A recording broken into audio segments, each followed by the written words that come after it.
And it is time to get started.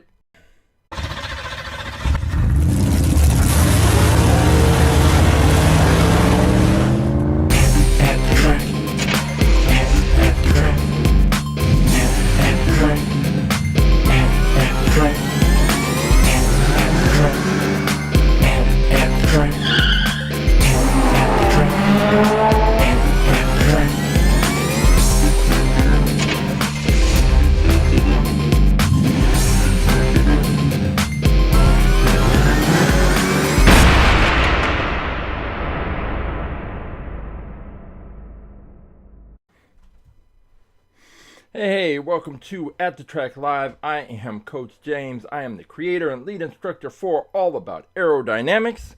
And you may be asking, what is All About Aerodynamics? Glad you asked, even if you didn't ask. All About Aerodynamics is a science program where I use Hot Wheels cars to teach kindergarten through 6th grade students about a range of science and physics related topics, including but not limited to friction, force, aerodynamics, drag, lift, Isaac Newton and his 3 laws of motion, kinetic energy, potential energy, elastic force, a whole range of topics. After we've covered all the topics, after we have conducted experiments to drive home those concepts, then and only then do I bring in about 400 different Hot Wheels cars, and each student has the opportunity to select a Hot Wheels car they think would be fastest in a series of races based on everything they've learned in the course. After they have selected their cars, they take a picture of their cars, they weigh their cars, they test the speed of their cars, they check the year the car was manufactured, the materials the car is made from, all of the information they can observe. They catalog that and log it into a spreadsheet, and then the only thing left is set up a 1/64th scale quarter-mile drag strip, and the students race the cars and observe how their cars performed. Did their cars perform up to or below their expectations? And if they had the opportunity, would they select those cars again? Or would they make a different choice based on what they observed? In the end, we have fun with Hot Wheels cars and we learn science. What could be better? If you would like more information on our science program, All About Aerodynamics, you can go to our website, aaerodynamics.com, or you can visit us on Instagram, AA Aerodynamics, and all of the information you need is right there in the bio. And you can find out, you can contact me and figure out how to bring our program to your school or your organization or your special event. But this is not all about aerodynamics. This is All About Aerodynamics presents At the Track Live. So with At the Track Live, it is the opportunity for me to introduce new cars into the fleet. I mentioned that I bring in about 400 different cars for the students to choose from. In actuality, there are 957 cars in our fleet. And before I can bring in cars for students to use, I have to make sure I have those cars labeled and cataloged and logged into my spreadsheet. And this gives me the opportunity to do that. I go into storage, grab a bunch of cars, bring them out, crack those open, get my picture, get a little video, do a little quick review. But then, since the track is already set up, might as well have a little tournament and race the cars and see which of the new cars is the fastest. But wait, there's more. You have the opportunity to participate by going to AtTheTrack.live. You will be presented with 3 options. One is the YouTube stream link, one is the Twitch stream link, but the third option is the most important link. That is the link that says choose your car. And if you go to that link, you will be taken to this page. And on this page, you will see all of the cars that are currently in the All About Aerodynamics At the Track Live fleet, listed, numbered, and ready to race. These cars are all of the 957 cars that are in the fleet. All you have to do is find the car that you think would be faster than the cars that I'm introducing. And once you do that, you take the number of the car. Let's say you think it's this one, the Split Vision, number 124. You take that and you can click on the picture. You can take a close-up view. You can see from the reflection that this car appears to be a plastic body on a metal base. Might even be metal on plastic on metal. That's possible. Once you find the car that you think will be fastest, all you have to do is take the number, in this case 124, drop it in the chat. I will pull that car, and boom, just like that, you are entered into this week's races. And we have every type of Hot Wheels car you can imagine. We have cars that are fantasy cars. We have trucks. We have trains. We have boats. We have planes. We have cars that are modeled after actual cars. Cars that are modeled after nothing at all. Cars that came straight out of someone's imagination, like the Street Wiener, this one here. There you go. That car has raced. That car has won. That car has also been beaten. We have trucks, F1 style cars. We have dinosaurs type cars. We have character cars. We have Hot Wheels ID cars. We have, here's one. This Mercedes AMG GT was almost selected this Wednesday. But Roughshot, he decided to go with a different car, a known commodity. This one was the unknown, and based on what he saw in the wind tunnel, decided to go with a different pick. So this AMG ID car is still there, available to be selected and entered into the tournament. We have this Turbo Rooster. I think we have two versions of this one, at least two.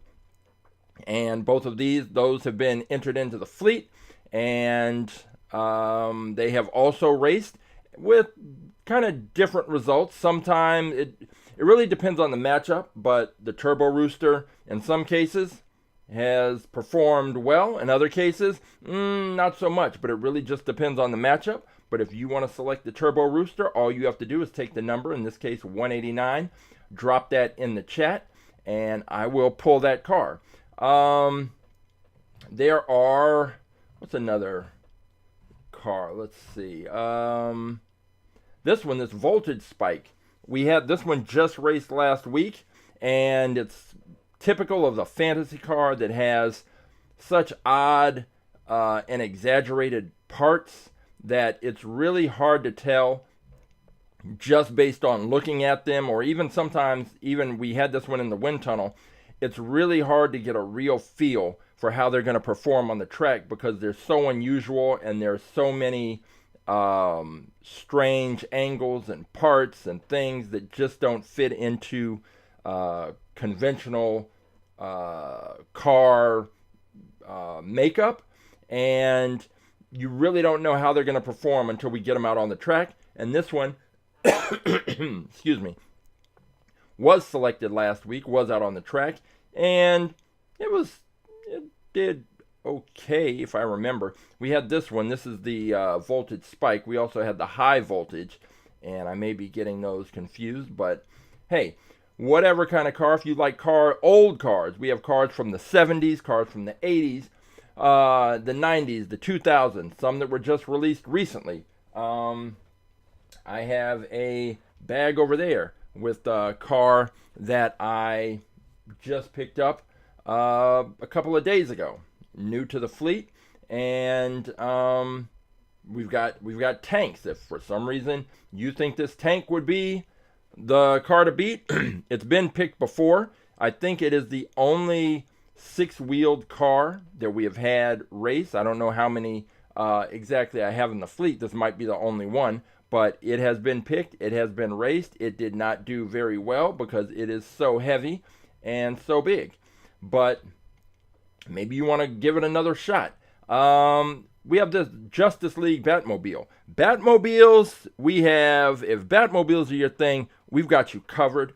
We've got Batmobiles for days and days and days, and we are now up to 17 Batmobiles. And how do I know it's 17? Because a couple of weeks ago, we had our tournament, and the car that emerged as the champion is, and was, and still is, this is the champion car. This is our fastest in fleet car. This is the Batman Arkham Asylum Edition Batmobile. And move this light here. Adjust this camera over that way. The Batman Arkham Asylum Batmobile. It beat the Mercedes-Benz 500e to become our fastest in fleet champion. And this is the car that you will be going up against if you pick a car that is faster than all of the other cars that are introduced today. You will get to take on the Batman Arkham Asylum Batmobile. And this car doesn't follow a lot of the traditional rules that we had seemed to have established over the last couple of years. It was, I think this one is a little lighter. Let me double check the weight. 29.6 grams. Yeah, so this one is, it's a little lighter than the cars that tend to do well on the track. It also, the back end, usually the cars that tend to do well have a flat back end. This one doesn't. It has this point here. And that point is the only point of contact for the launching block. So our launcher has two blocks. The cars press up against those blocks and then are pushed out of the launcher. And usually when cars have a flat back end, that's good because they press right up against that launching block and get a good solid push. Cars with just one single or two small points of contact can get kind of questionable launches. Sometimes they're great, sometimes they're pushed off to one side or the other. This Batmobile has gotten pretty consistent launches. It has been it's a lighter car. The back end is not what we've typically seen work on our track, but it's gotten the job done, and it has been definitely one of the fastest cars we've seen on the track. And so it's been our champion for the past 2 weeks, and we are going to see today, if it can keep that up. It will be challenged by, kind of have a unique group of cars that will be racing today. It's not exactly going to be the typical AtTheTrack.live lineup. Now, of course, we have some viewer cars that have been picked that will race, but we are also going to be introducing a few cars that are not necessarily going to stay in the fleet, but they were selected because we are going to do a special set of Halloween themed races. So we were looking for cars that had any kind of a Halloween type theme to them. And we've got 1, 2, 3, 4, I believe 5. There's a 5, 6. We've got at least 6. And there are a couple others in the fleet that I have to go pull a little later. But we're going to have a good, solid Halloween lineup and situation here. But let me start off by checking to see. I got to pull up. I have a spreadsheet. And the spreadsheet lets me know whether or not we are putting duplicate cars into the fleet. We really try to always avoid having duplicate cars in the fleet, because unless there is some material difference, like the wheels are different or the actual material the cars are made from is different, then there's not really a point to having two of the same cars in the fleet. So I have to check this spreadsheet to make sure we're not just running duplicates. And a perfect example of that would be these quick bite cars. These are these food trucks, and for some reason I've started picking these up, these quick bite cars. So this one is the ice cream truck version, pretty standard, makes sense. But then I also picked up this one, the milk and cookies quick bite version, and they got a little person in there ready to serve up some milk and cookies. So I've got the ice cream version, I've got the milk and cookies version, same car, no difference other than the design. But then I couldn't stop there, and then I picked up this one, the Fuego Fajitas version of the quick bites, and this one has the same vendor in there, but this time they're ready to serve up some fajitas. So we've got this one with the El Segundo fajitas truck. Then I saw this version, which is exactly the same, just with a different style. Another El Segundo Fuego Fajitas truck, and this one I just like the color. Vendor has changed clothes and is ready to still serve up those same fajitas. So we have all these quick bite cars, and then I was looking through storage and I found another one. It is this one. It is the hot chicken quick bite car. So all of these are exactly the same from a overall like design standpoint.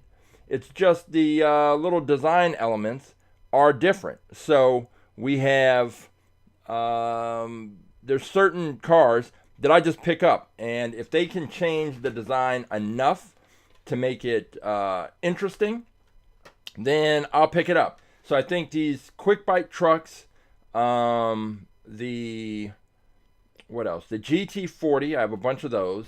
Batmobiles, obviously, but the Batmobiles are different because the Batmobiles are actually 17 different Batmobile designs, so that doesn't really count.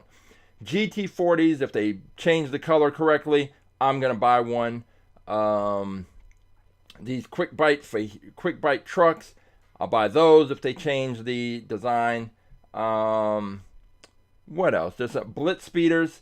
I believe I have pretty much every version of the Blitz speeder, and there's just a few Hot Wheels cars that I will buy if they change the design, including this one. This is one of my favorites. This Volkswagen T3 Custom. This one. There is one that's in the fleet that has it's like a kind of copper and tan design and color, and I saw this one and I liked it. I did see another one that was yellow.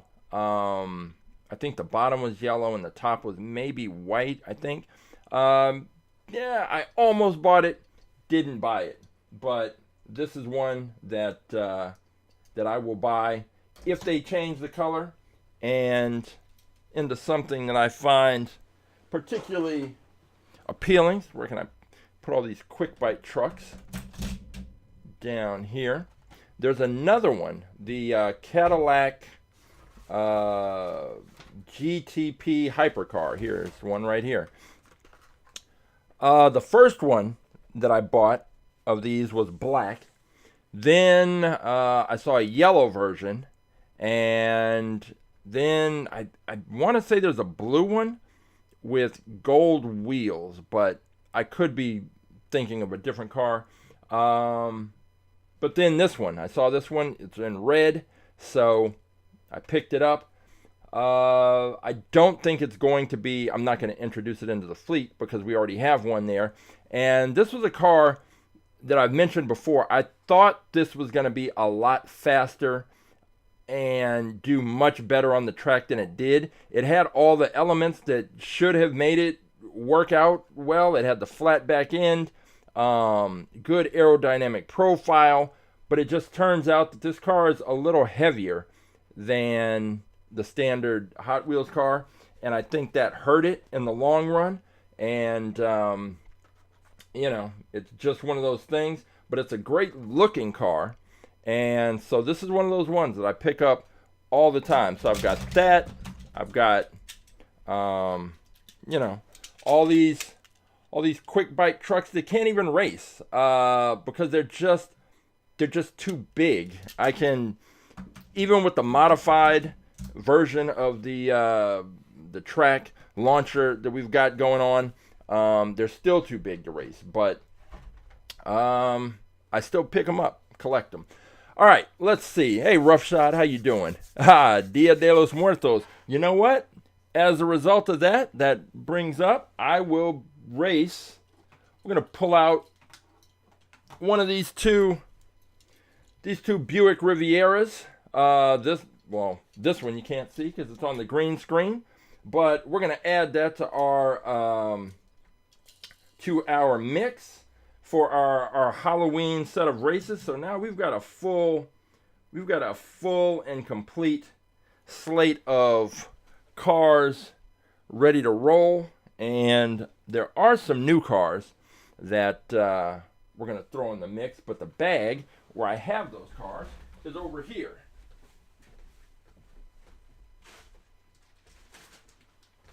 So I had stopped by my local Dollar Tree, and sometimes if you go in there at just the right time, you will find some cars. And if you get there before the hardcore collectors, you might find some good cars. And it's funny because I mentioned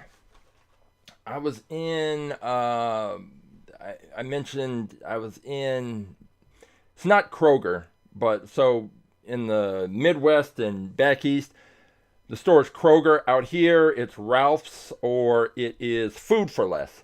And I was in Food for Less, and they had a bin of Hot Wheels cars that had just been put out, and it was one of those ones with the little slots. So if you want to look at the cars, you have to pull every one out and kind of work your way through. Some collectors, some Hot Wheels enthusiasts had already been there and kind of like blew through the thing, and it was a mess. And I looked through and picked up a car or two, and then I took a picture of the bin, and just to post, just to show what a mess it was. I went back and was looking at the picture and zoomed in, and I saw a car that looked a lot like, it looked like this one, like the Cadillac GTP supercar, but it was white. And I knew I'd seen the red one, I'd seen the yellow one. I didn't remember seeing a white one. And so the angle of the picture, I could just see the car kind of like this. So I could see the top and I could see the design. Didn't know what car it was. I figured it was this one. I went back to the store a couple days later, looked through. Of course, it wasn't there.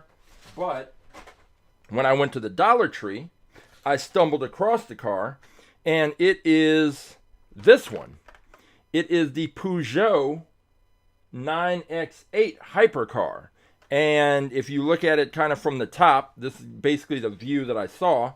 You can kind of see why I thought it was the Cadillac, but it is not, and that's good, because had it been just a white version of the Cadillac, I wouldn't have been able to introduce it into the fleet. Since it is not, this is going in. It is the Peugeot 9X8 Hypercar, and I have high hopes for this one, the same kind of high hopes that I had for the Cadillac. So we'll see if this one is different. Hey, Christopher, how you doing?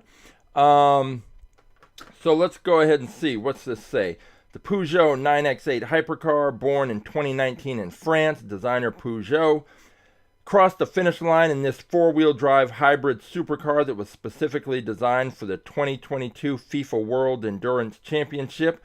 With a cockpit optimized for the driver, it takes performance to the next level. Okay, and so here it is. We're going to crack this open and take a look.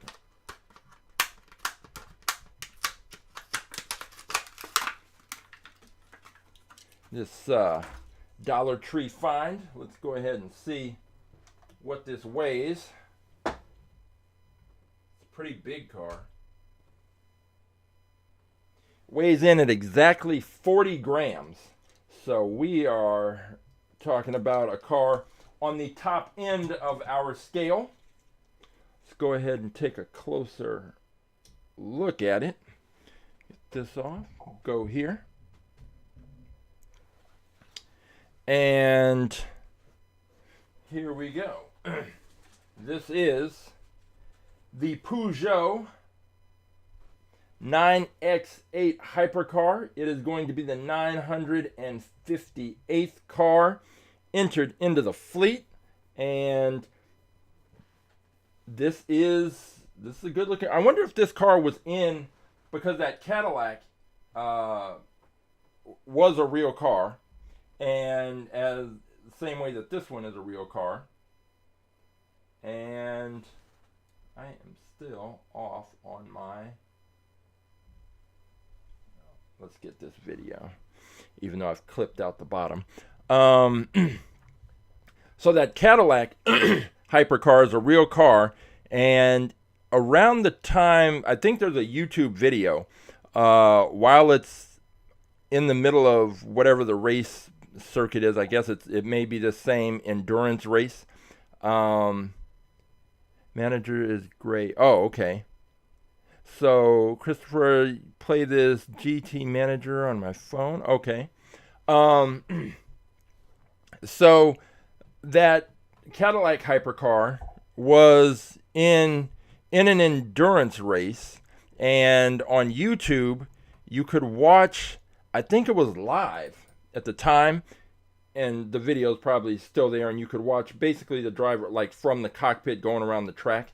And I wonder if this car, this Peugeot 9X8 Hypercar, was in that same race or in that same, I don't know, like league, because it is definitely has a very similar look and feel. And it's got these, so let's take a little closer look. It has openings right here above the wheel area. And what's actually pretty interesting is that with real cars, with these supercars and hypercars, they will have those kinds of openings, and they're all about directing the airflow, either creating downforce or minimizing and limiting the impact of drag. And so sometimes on these cars, let's see if the front, sometimes the air they'll try to get the air to flow in here, and then it has to deal with the tires, and the wheels are going to be a problem. And so they try to direct the airflow over the tire and then out, usually a back end here, so that the airflow stays along the following the contours of the body of the car. And this is probably one of the few Hot Wheels cars I've seen that's not a fantasy car that has openings right there. Now, whether or not there are openings here for the air to actually flow through there and for that to make a difference, I don't know, but it is kind of interesting.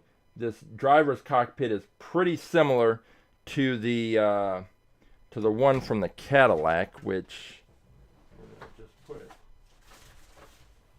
Might as well crack this open. I'm not doing anything special with it. So if we put these cars kind of side by side, we can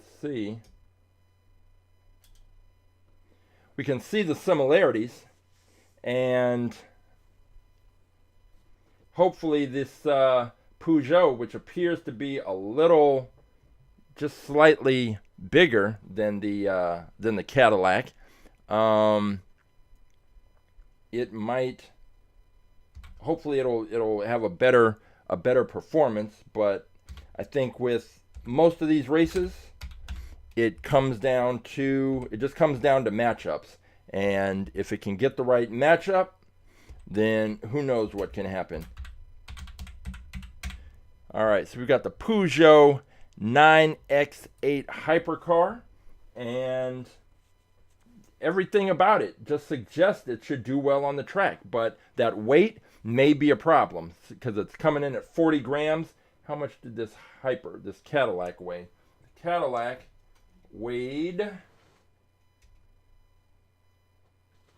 Cadillac weighed 36.6 and did worse. Oh, and look, the Cadillac also has those same openings. These cars must be from the same circuit, racing circuit, because there are just too many similarities for that to be by chance. And I think it's kind of the way that, you know, F1 cars and or NASCARs, all the cars have a very similar look and feel and have to follow the same kind of restrictions and guidelines. So yeah, okay, we've got a new hypercar, and I hope that there are more, because I like the style of these cars.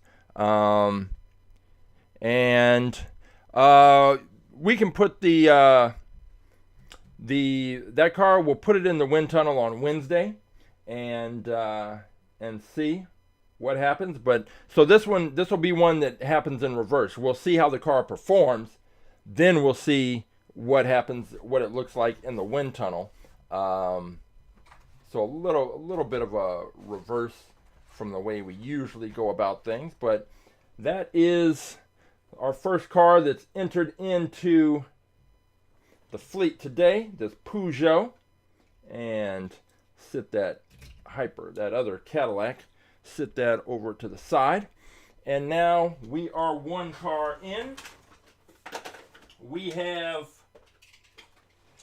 a bunch of Halloween themed cars to get to, but we are still going to introduce some regular cars into the fleet. I went into the storage and pulled out this car, which is going to take the, I'm just checking the year on this Peugeot, and it is in fact 2025. Information to enter into the spreadsheet. The next car that I'm about to introduce is going to take the title, I'm pretty sure, for the longest name.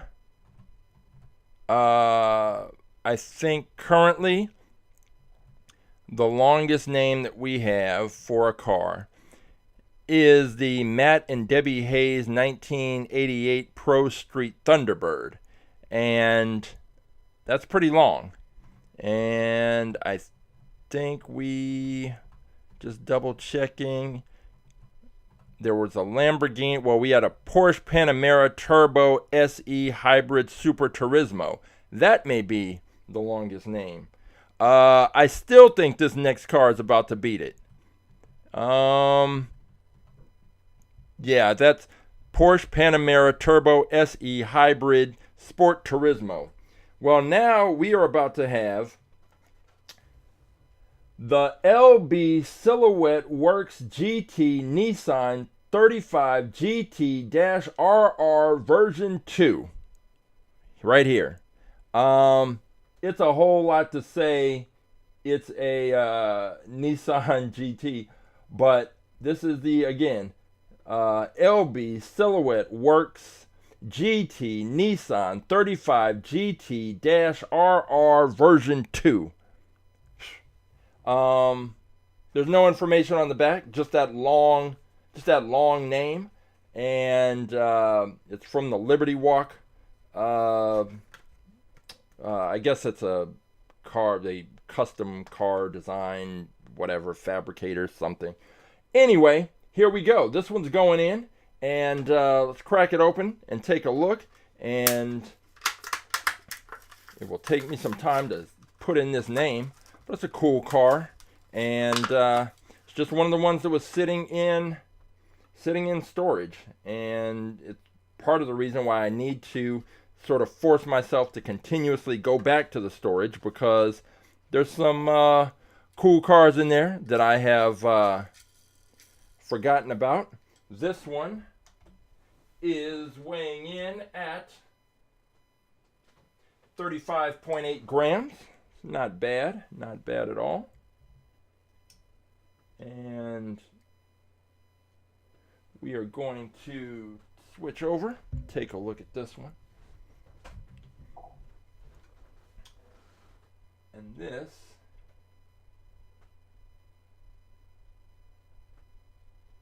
there we go. All right, let's go ahead and put this one in there. And this, I mean, this, I feel like we have cars like this in the fleet already. Let me see if I sort by name. I'm almost certain we have a Nissan GTs. Let's see. Nissan. Well, maybe.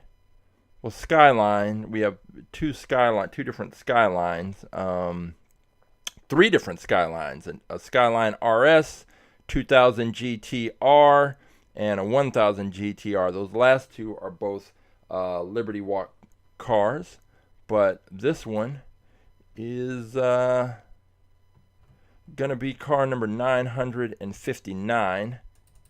We're getting very close, very close to car number 1000. I think whatever the 1000th car is, it's gonna need to be special. So if I'm taking suggestions and ideas, because that's gonna be a big deal. And I don't know if it should be.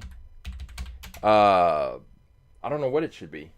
If it should be an old car, it should have some kind of meaning, but I don't know. I'm taking suggestions. Silhouette, LB-Silhouette Works GT Nissan 35 GT RR version 2. Wow. Okay. This car better be fast for all that trouble. Let's see. 2020 is the year on this one. A lot of nice details. It's not the greatest paint color combo that I've seen, but it's got the nice paint job. I appreciate that they put the little GTR badge right on the front. It's a good looking car. I have no idea what to expect from it. I don't know, but I do need to take a still picture, which I did not do with the other car. So let's get this all set up. Need the still picture so that I can make sure that this car is ready to be entered into the fleet. Lock in that focus and get the little fill light in here on this one. There we go. And now we have the, well, let me turn it just a bit. There we go. Now we have the Nissan blah blah blah, the Liberty LB-Silhouette Works GT Nissan 35 GT RR version 2. Let me go ahead and get this Peugeot up here.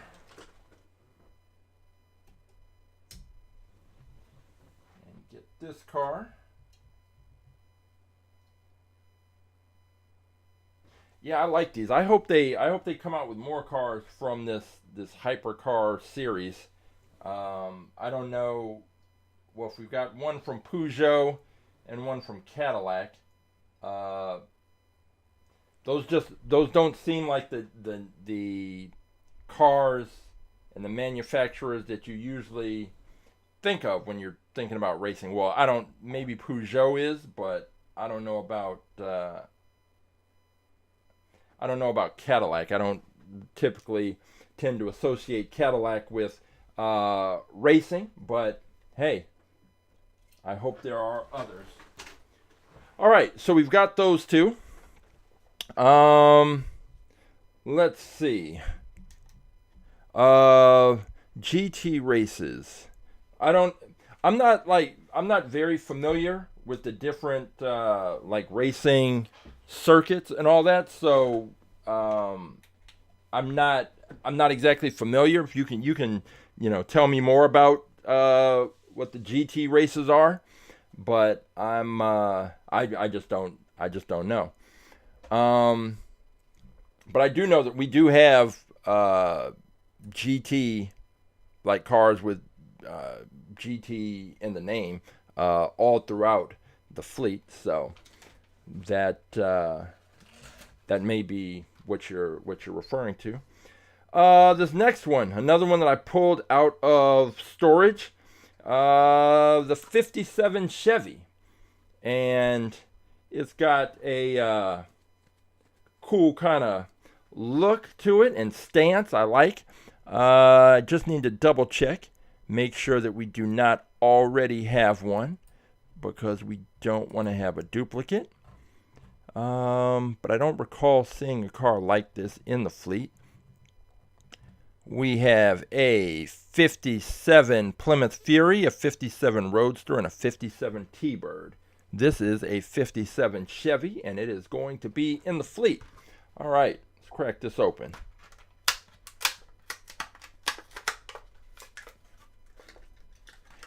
Okay, so you're saying GT races are like ISMA. I still don't know. I don't know. I'm not familiar with what ISMA is. I'm an international speed international speed motor association. I have no idea. I'm just making things up. You can let me know. This 57 Chevy weighs in at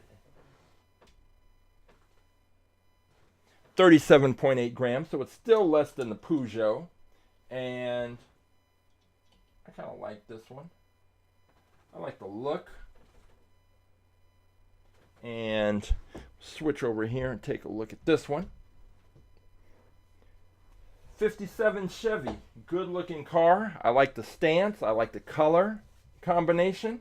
I like those white walls. Everything about this car, I like. Will it perform on the track? I don't know. We are going to find out. Let's turn this a little bit.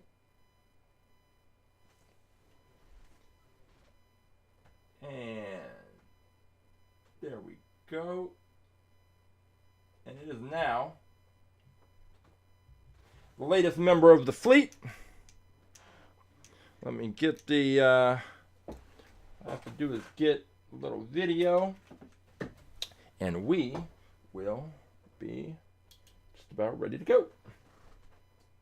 Switch over here.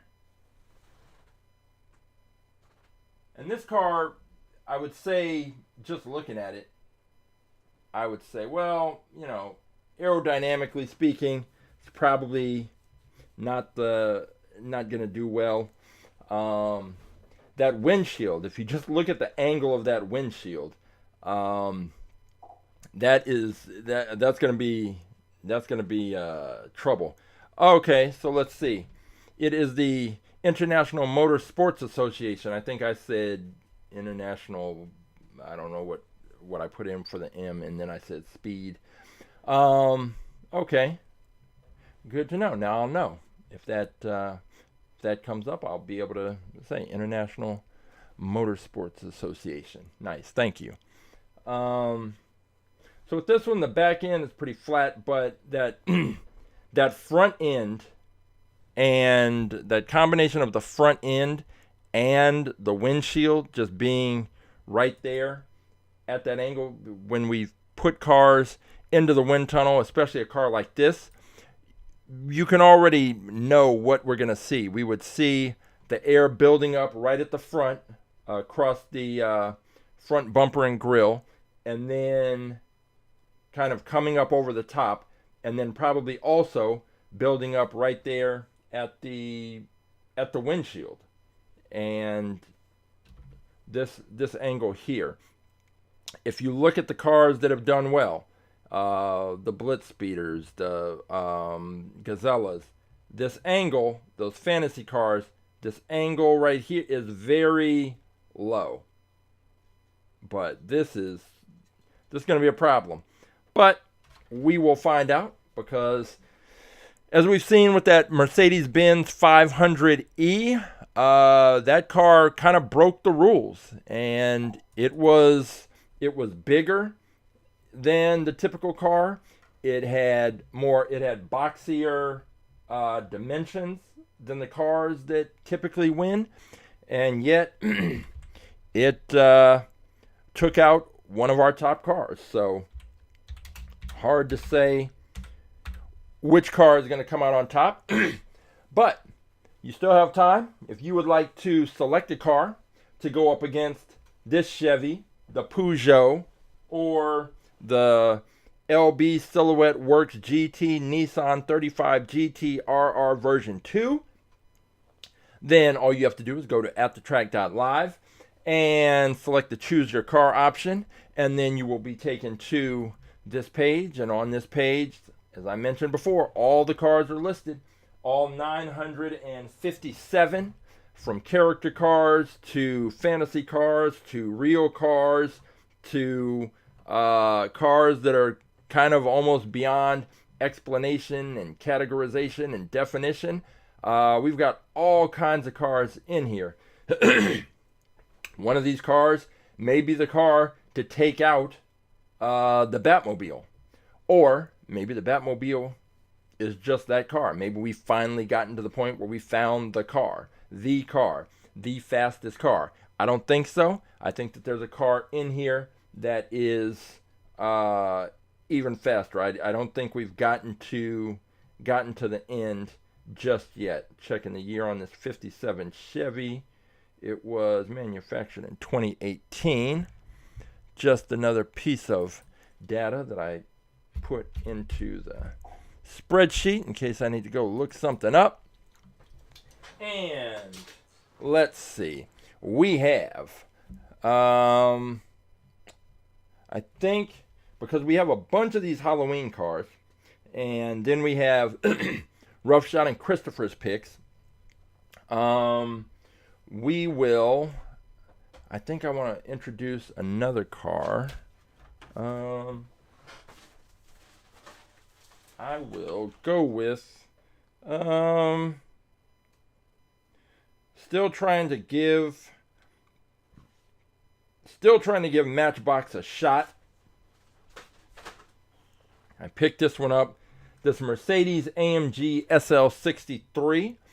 I will just double check the spreadsheet, make sure we don't already have one, but I'm pretty sure I don't, because let's see, Mercedes-Benz AMG GT 500E CLK, we do not. So now we're going to have this one, the Mercedes AMG SL 63 Matchbox car. If you've been watching, you know the history. Matchbox cars,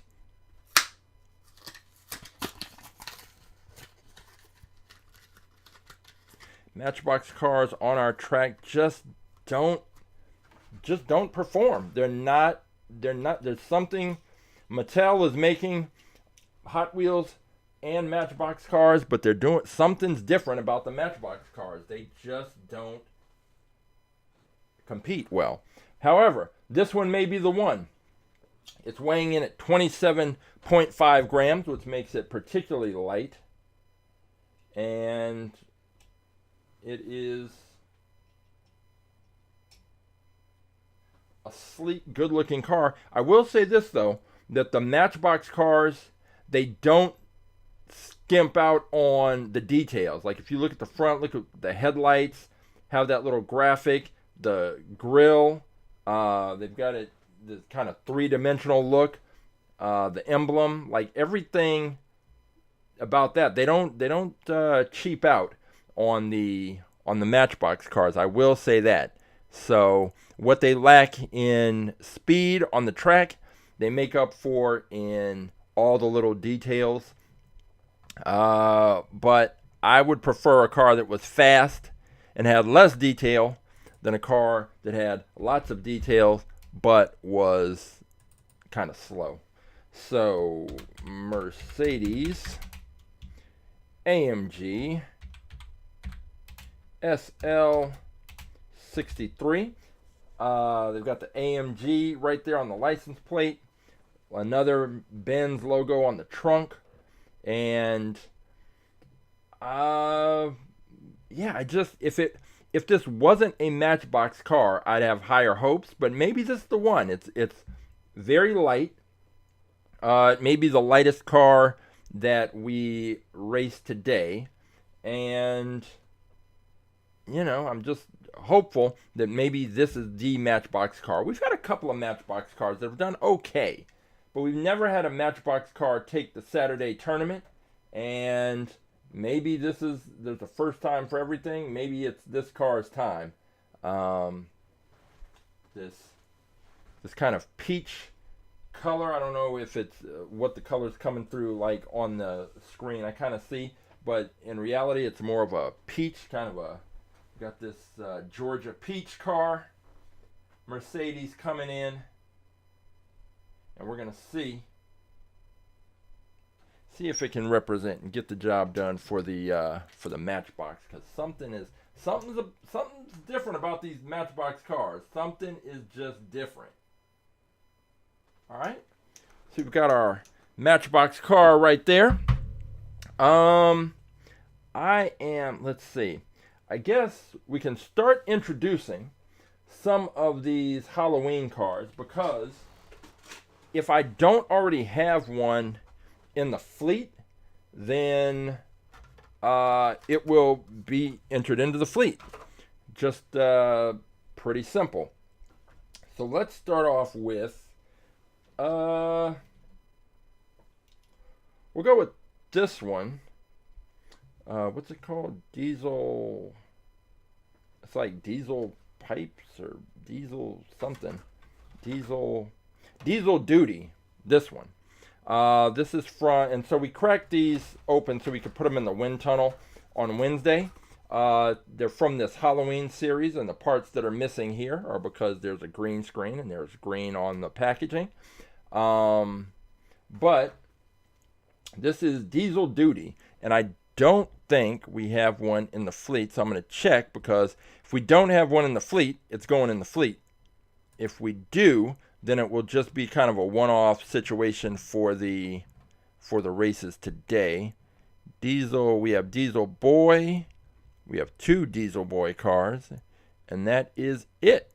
Therefore, Diesel Duty is now going to be a part of the fleet. So let's see what it weighs.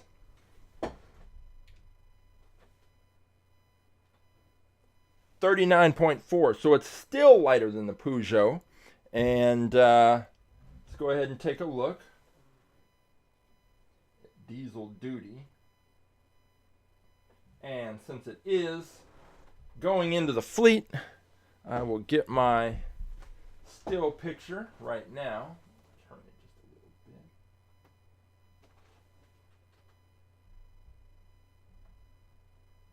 a little bit. And the Diesel Duty with the Halloween theme is now ready to become a member of the fleet and hit the track. Let's go ahead and take this 360 look. This thing. And we don't have many trucks in the fleet. There are trucks in the fleet, but I have a whole bag that I see in storage every day, just full of trucks. And what I really need to do is take those trucks and see which ones actually fit on the track, and then just introduce them into the fleet. Car number 972. This is the Diesel Duty.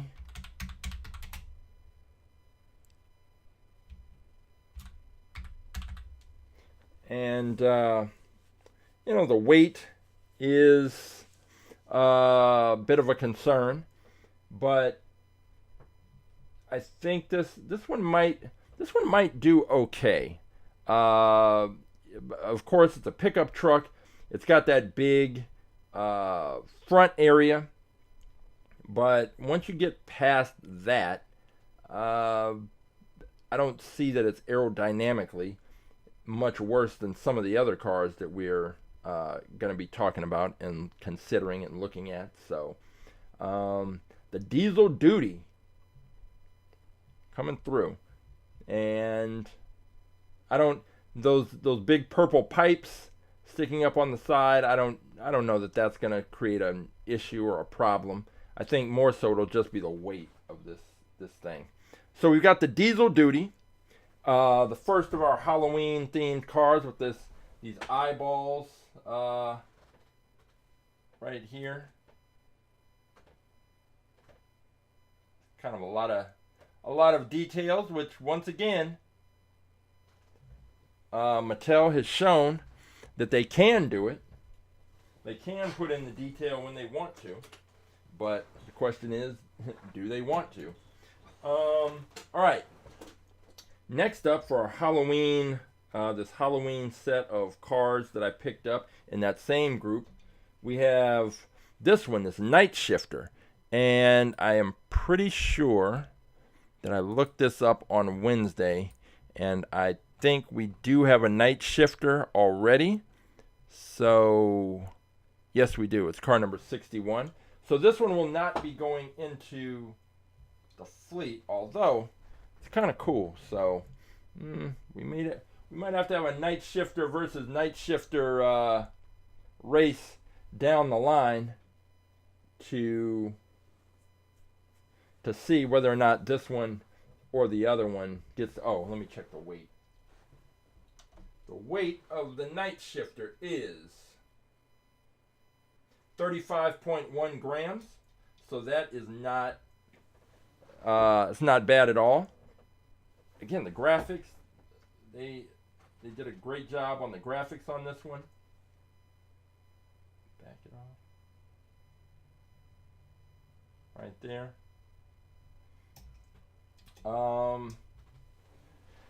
This one actually might do well. If I'm looking at the cars that we have so far, I think that I would probably pick this one so far. We've got some other cars that are coming up, and of course, Roughshod's pick is almost a lock for the finals. But you never know. So we've been surprised before. But I like this car. And this one, of course, has those same skulls on the wheels, which are the same ones that we saw on this, that I first saw on this Buick Riviera, that we are going to introduce and race today. Not introduce, because it's already in the fleet. For Dia de los Muertos. So we've got the Night Shifter, that we already have one. This Buick right here, which I have, the 64 Riviera. And I've mentioned this before because my mom found this special edition of it, the black and white version. And those are definitely two of my favorite modern Hot Wheels. I am going to 64 Riviera is 239 because I have two of these, of the green ones.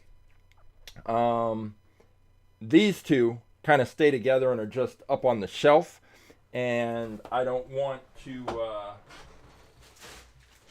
risk damaging the paint on this green one. So I have another one that's set aside just for racing, and that is the one that I will be pulling to race. That is 239. That's the 239 Buick Riviera.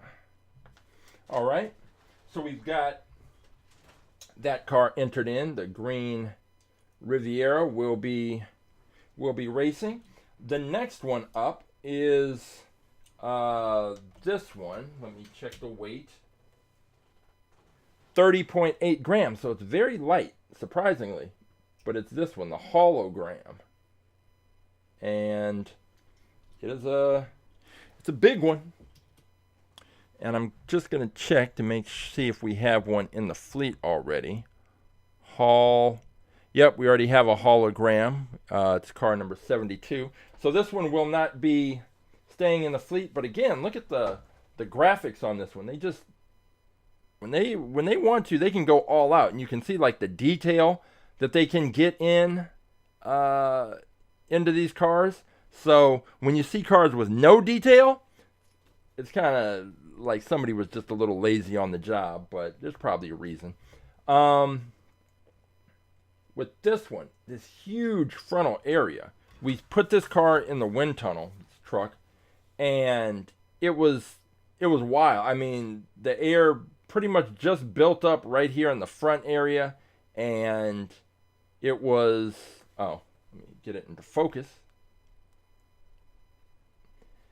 So yeah, the air just built up, and we even put this, I think we put this in the wind tunnel backwards, and when we put it in backwards, the air just built up, right here against the back of this cab.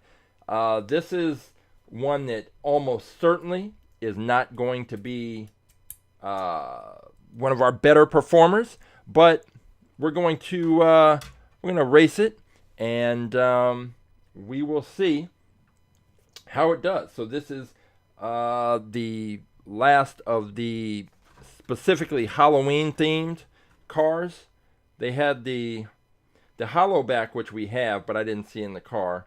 The diesel duty we got, the night shifter we got, the hologram, and then the see you later, which I think I already have at least two of those in the fleet, so I didn't pick those up.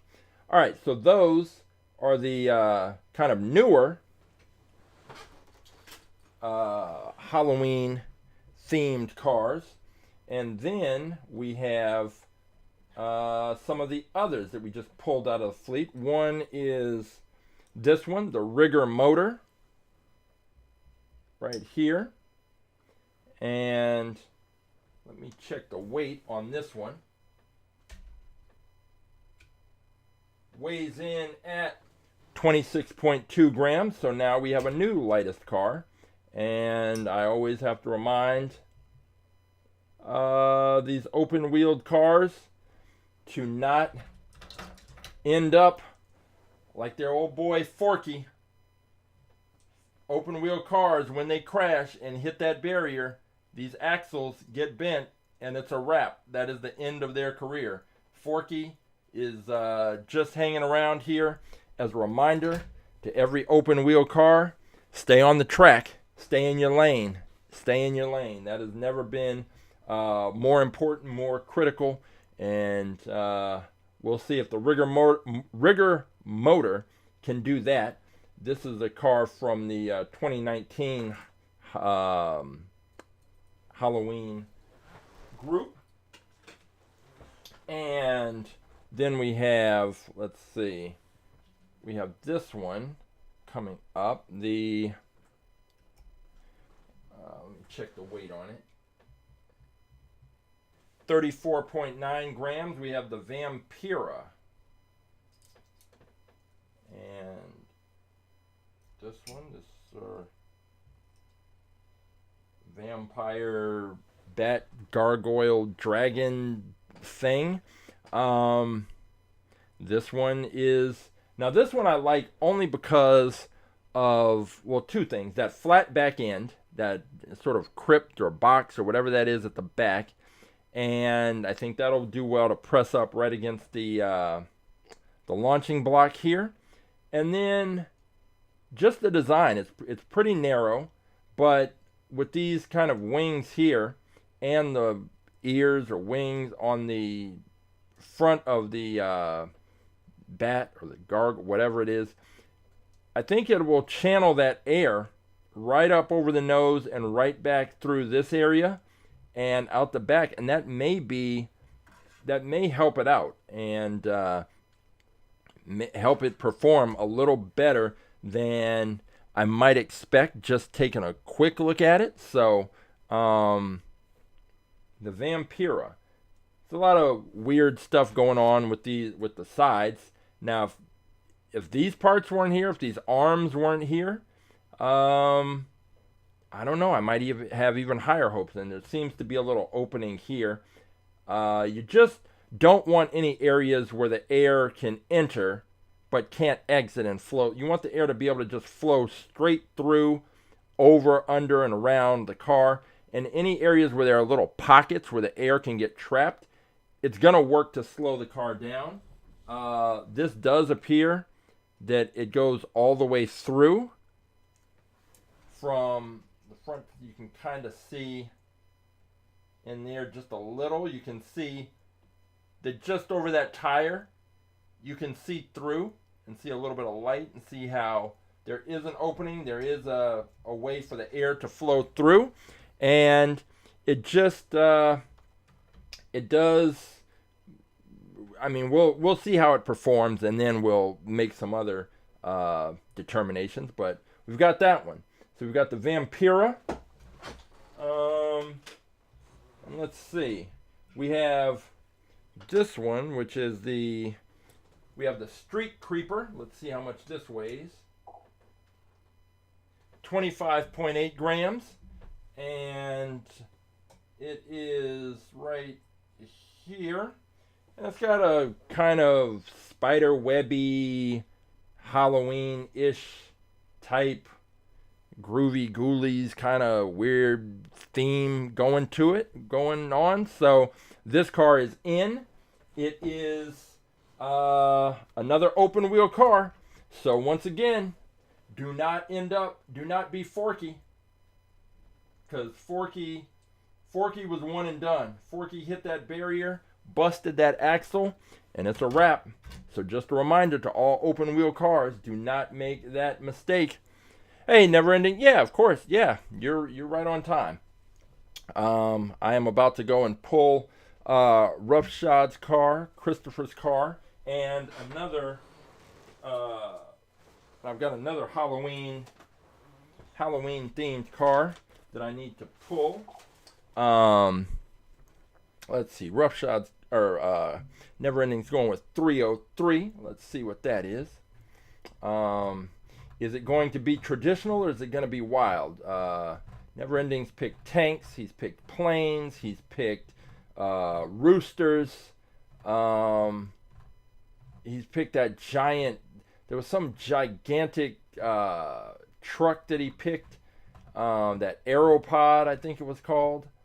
But it wasn't very aero. The arrow must have stood for something else.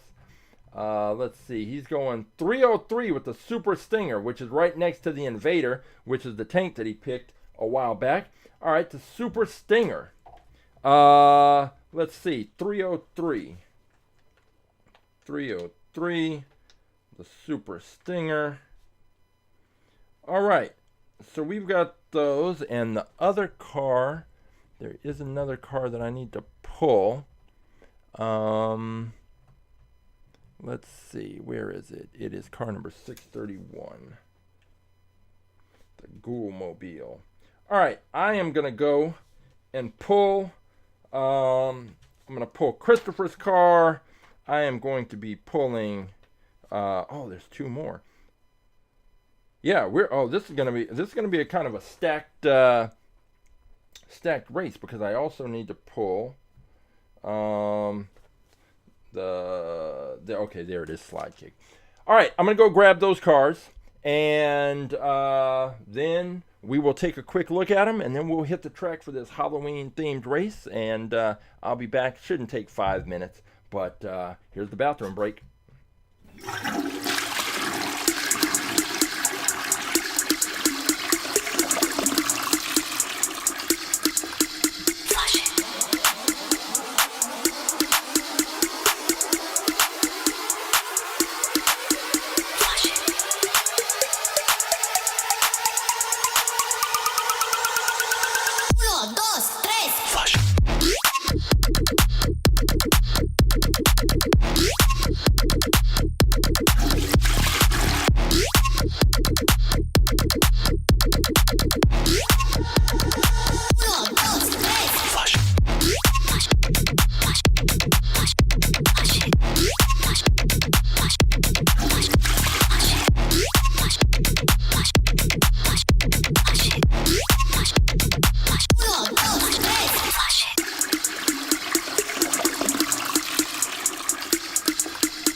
Okay, that took a minute, because there are a bunch of cars. This is going to be one of our bigger tournaments that we have had, because there are quite a few cars. So let's start with this. Let's go with this Monster High Ghoul mobile, and it weighs in at 27.9 grams.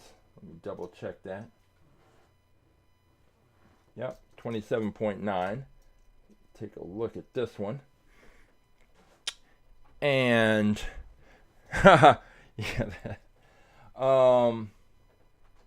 this one, it's small, compact, light. We have a few cars that are sub in that high 20s range in terms of weight. So this is one. We've got the Monster High Ghoul Mobile.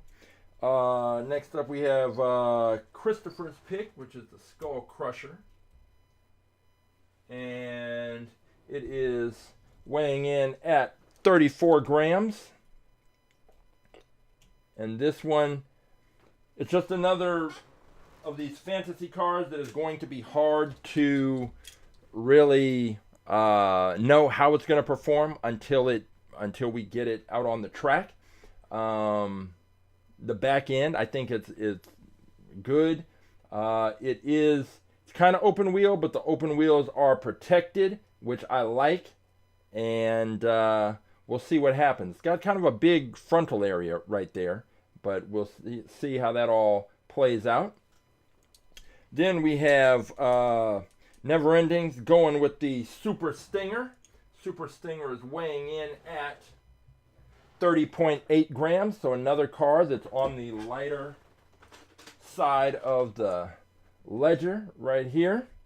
And we are, and this is interesting too, because that back end kind of squared off, should get a good solid push. The bigger wheels at the back, it's got that kind of Stingray vibes in terms of this shape. So I'll be interested to put this car into the wind tunnel to see exactly how the air flows over the top. It might, given how sharp this kind of angle is, this drop off, the air might just come unattached from the body, like right around here, and drift off. It's hard to tell with this one, but can always count on Never Ending for an unconventional pick. Hey, Beyblader. No, I'll grab that car. We have this next one. This one we were kind of like, is it Halloween themed? Is it not? And we kind of ended up just saying, yeah, why not? The Turbone Challenge, which is weighing in at 29.1 grams. So another car that's on the lighter side. And this one, I guess what kind of put it over the top to give it the Halloween thing were that little skull in the front, or the little demon or whatever that is, right at the front, and then the kind of creepy hands coming up over the top. So this one made the cut, and is another one. I think it's another one that's going to be a little tough to tell. Then, as I was looking for some of the other cars, I found another Halloween themed car that is called the Altered Ego, and this one weighs in at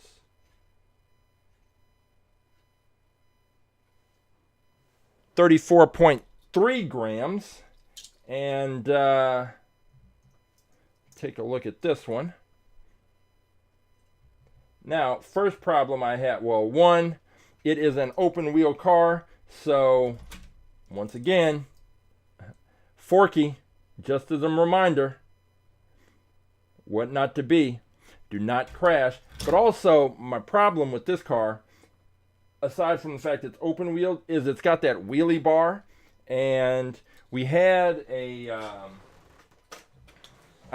for sometime last year, the Mailed It car, and we did a version where I think we kept the wheelie bar, and then one where we cut the wheelie bar off, and I believe no wheelie bar was the one that came out on top. And then finally, oh no, because I'm going to go and grab car 182. Let's see what that is. 182. What is Beyblader picking? 182 is Oh, the stock car stalker. Okay, so I will pull that one, and we will take a look at that. 182. But this car, this next one, this is the one that I think it's probably its third run. Roughshod has gone with the SlideKick. The SlideKick 33.9 grams is sort of notorious on the track. It was one of the only cars to challenge the Blitz Speeder, and I think it took a race. It was one of the only cars to challenge the Gazella R. Didn't beat it. It beat out the Dogfighter and became champion, and then it was champion for about, I don't know, 10-15 minutes, and then it raced the Blitz Speeder. The Blitz Speeder beat it and sent it back. And then we've had a series of champions and challengers, and Roughshod decided he was going to skip over the Mercedes AMG and go with the known commodity of the SlideKick. So he's bringing the SlideKick back. We know the SlideKick is in that top. If we had to make it like a top 5 list, the SlideKick is right there in that group and can hang with all those cars. And now the question is, can it defeat that Batmobile? Because honestly, I don't know about these other cars that we're going to be racing today, but we know the SlideKick is fast, and we're going to see what exactly happens, because the SlideKick may come back and finally take this title and hold on to it, but we don't know. So let me grab Beyblader's car real quick. 182.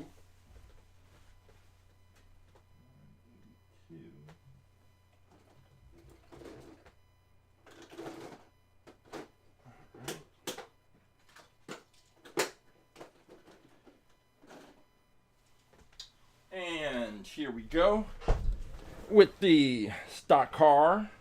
And let's check and see what this one weighs. Coming in at 34.9 grams. So this could be the car. This is just a good solid car. And I would expect this one to do pretty well. We may be looking, those last two cars that I just showed, the SlideKick and this one, I would not be surprised if those are the two that are in our finals matchup. So let's see, that's car 182, and that is the stock car. All right, we are ready to go.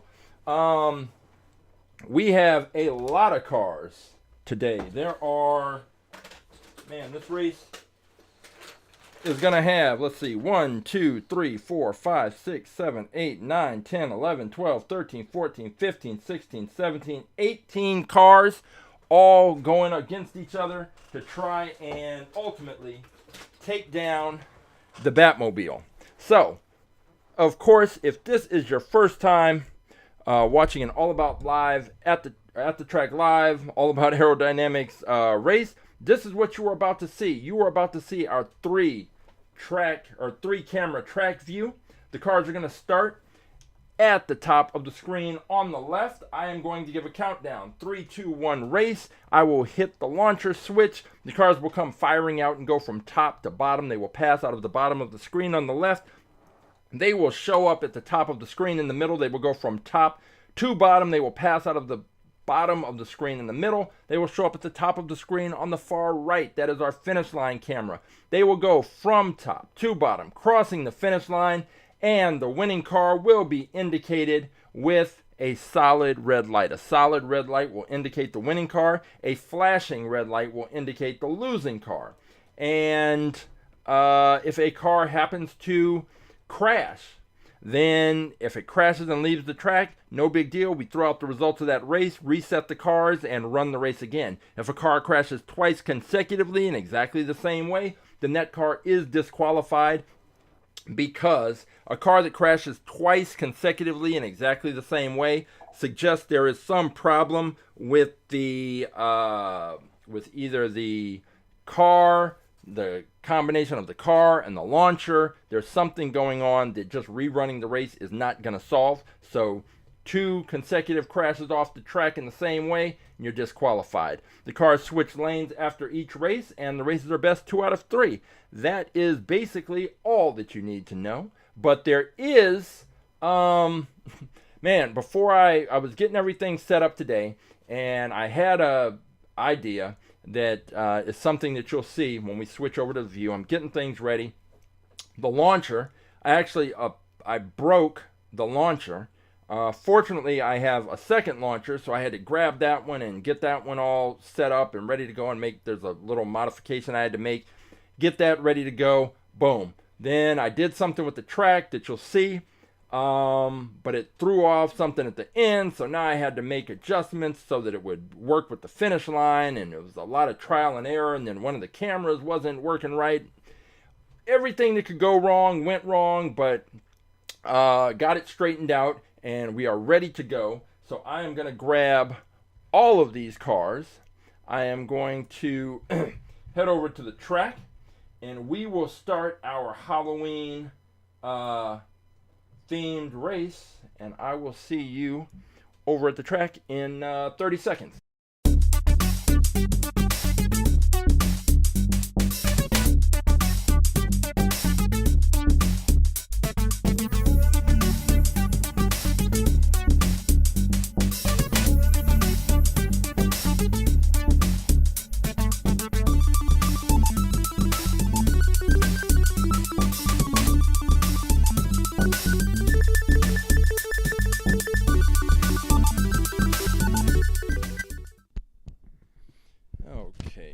Cameras are on. Let me check the audio.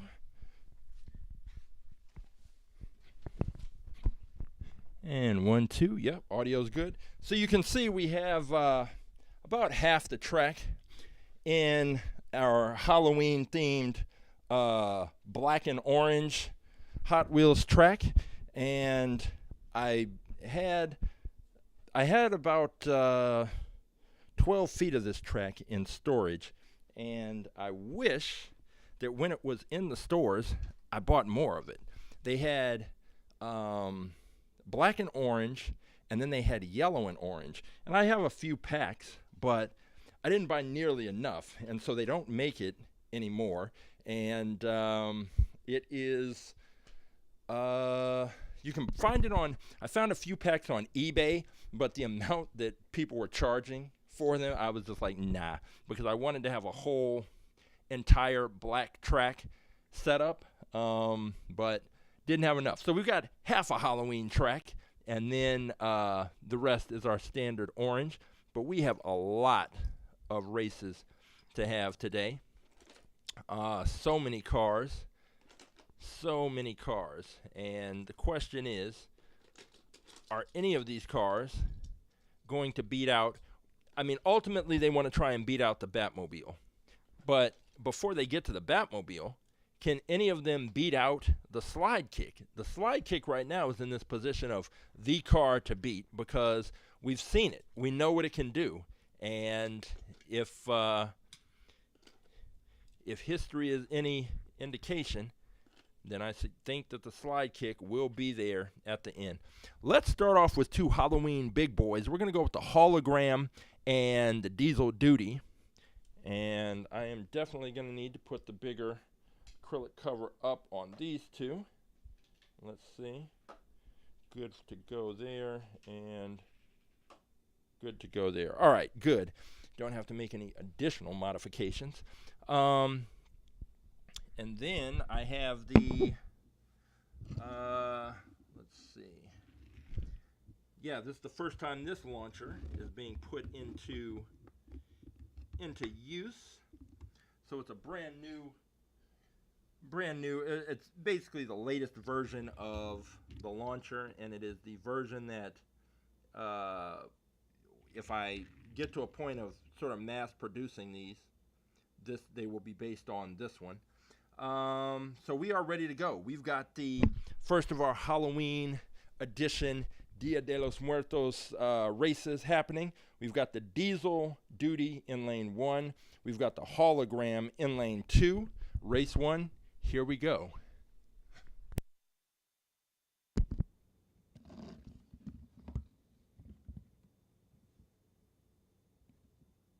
Three, two, one, race.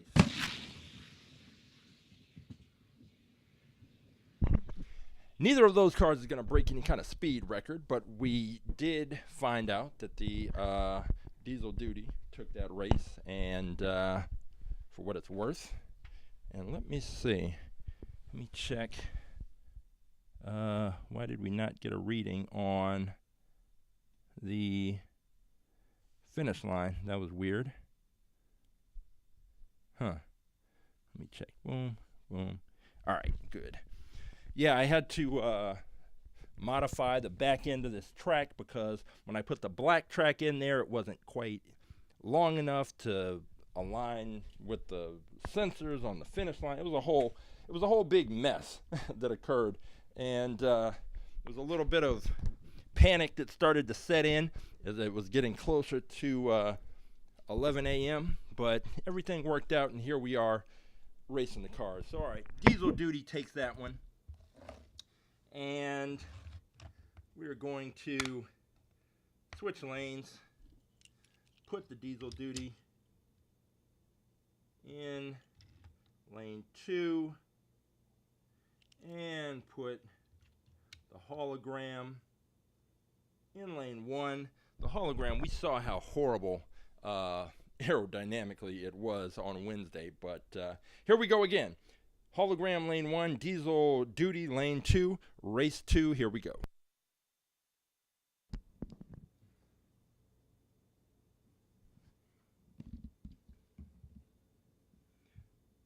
Three, two, one, race.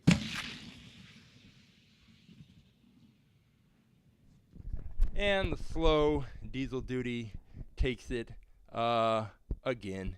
And where is it, Christopher? Let me take a look and see where you're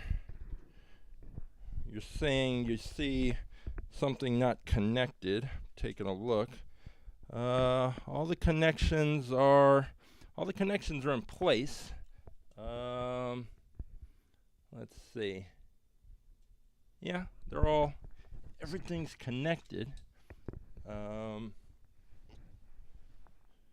Let's see. Are you seeing it in the black section? Because I'm looking at the video feed, and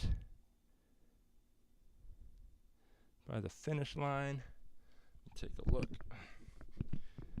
Let me go down here, because there were definitely, by the finish line is where some adjustments were made last minute. And let's see. Oh, right there at the end. Yeah, this part. Yeah, that part right there. That doesn't matter because it's after the finish line. So it's it doesn't matter. I just had to make some modifications because the finish line, there's a sensor, and the sensor, there's one sensor below, and then there's one above, and so I have to make a hole in the track so that the sensor can communicate with the one above, so it can let us know which car has won. All right, let's go with Christopher Skull Crusher against the Turbone. What was this? The Turbone Charged. All right, let's see. We can swap out, get our normal cover in here that helps keep our cars on the track, and set this launcher back up. Got that locked in. we're going to put the Skull Crusher in lane 2.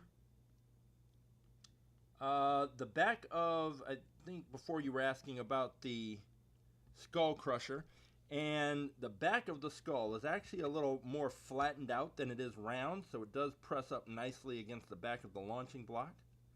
We've got the Skull Crusher in lane 2. We've got the Turbone charged in lane 1, race 1. Here we go.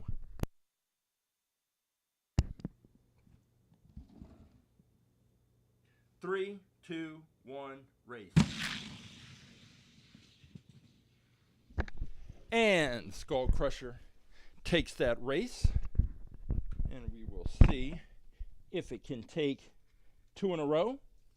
And actually, where I said that part didn't matter, that little thing right there, it did matter because it makes me have to go all the way down and pick up the cars.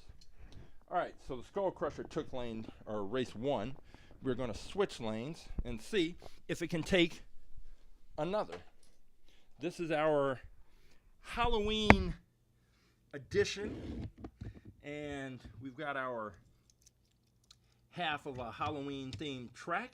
We've got Halloween and inspired cars, and we now have the Skull Crusher, which I believe this glows in the dark. We've got the Skull Crusher in lane 1 now, and we have the Turbone Charge in lane 2, race 2. Here we go. 3, 2, 1, race. Skull Crusher takes it, and clearly that little bump that Christopher pointed out, while it doesn't matter for the results of the race or anything having to do with it, it is ending up at the end with these cars not bouncing back, and they hit that and kind of flip up. But all right, so Skull Crusher is moving on. Turbone charged is not, and we are just cranking along here with our Halloween themed races. Turbone charged can join the hologram, and let's go. We're gonna go with the, what was this one called? The Street Creeper versus the Rigor Motor. These are two similar cars that are a little similar. Actually, yeah, we'll go with these two. See which one comes out on top. The Rigor Motor is the one with that kind of casket theme. The Street Creeper is the one that had, looks like spider webs coming off the sides. Rigor Motor is in lane 1. It's from the 2019 Halloween Hot Wheels series. And the Street Creeper is in lane 2. Race 1, here we go. 3, 2, 1, race. Woo. That Street Creeper opened up its lead toward the back end of the track, which suggests that the Rigor Motor was slowing down, and the Street Creeper took that. We will switch lanes and see if we can get to a third and decisive race, or if we're going to have another 2-race sweep. And so far, so good.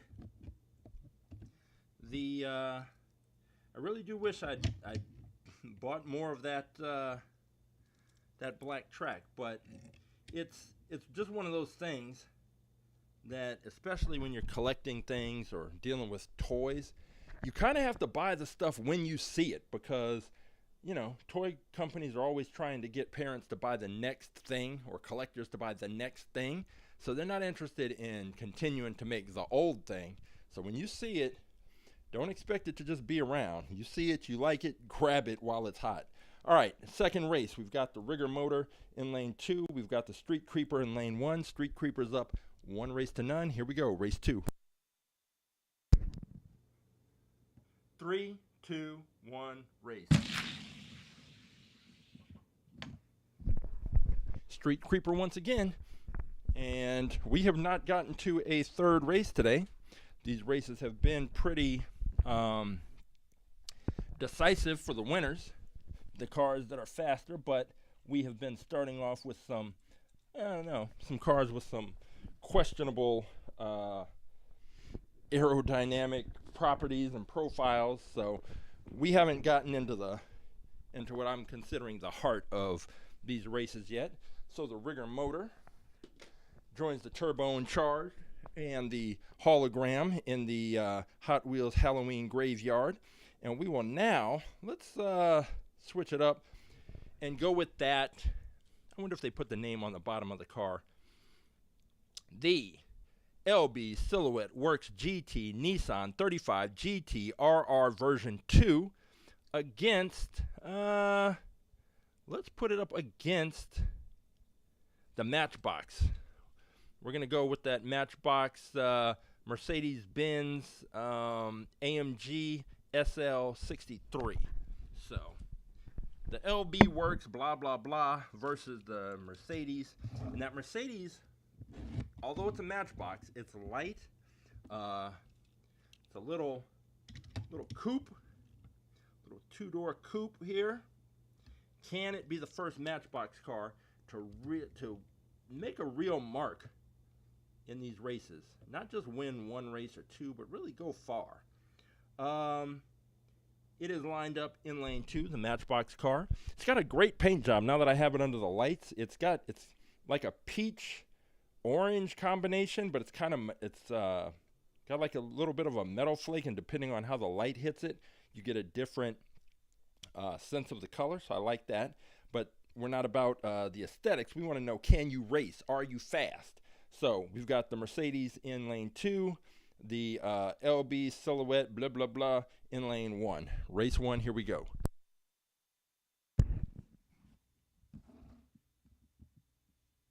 Three, two, one, race.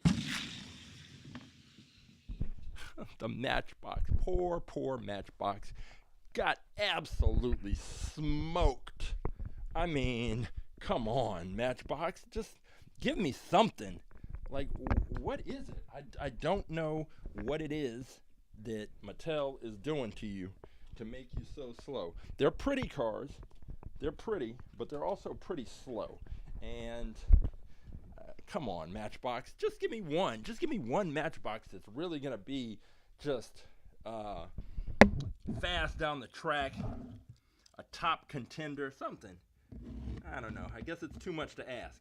But it's got another opportunity right now to redeem itself, at least make the race a little closer and a little more respectable than what we just saw. We've got the Matchbox now in lane 1. We've got the Mercedes in lane 2. Race 2, here we go. 3, 2, 1, race. Look at the Matchbox pulling it off. However, I must say, the reason the Matchbox pulled it off is because the LB Silhouette blah blah blah went up on 2 wheels and skidded along the barrier for the majority of the first third of the race. And by the time it came down, the Mercedes had crossed the finish line first. So I guess if you can't beat them, cheat them. You know, the Mercedes won the race, but it didn't really. It won because the other car had a problem with its launch, not because it was faster. So we'll see. We're lining these up again for the third race, and maybe this Matchbox can, get another lucky break and make it happen. So the Matchbox Mercedes is in lane 2. The LB Silhouette Works blah blah blah is in lane 1. Race 3. Here we go. 3, 2, 1, race. Both cars get a good launch, and once again, the Matchbox got destroyed. So we are going to send the Matchbox away and we are going to take this LB-Silhouette Works blah blah blah.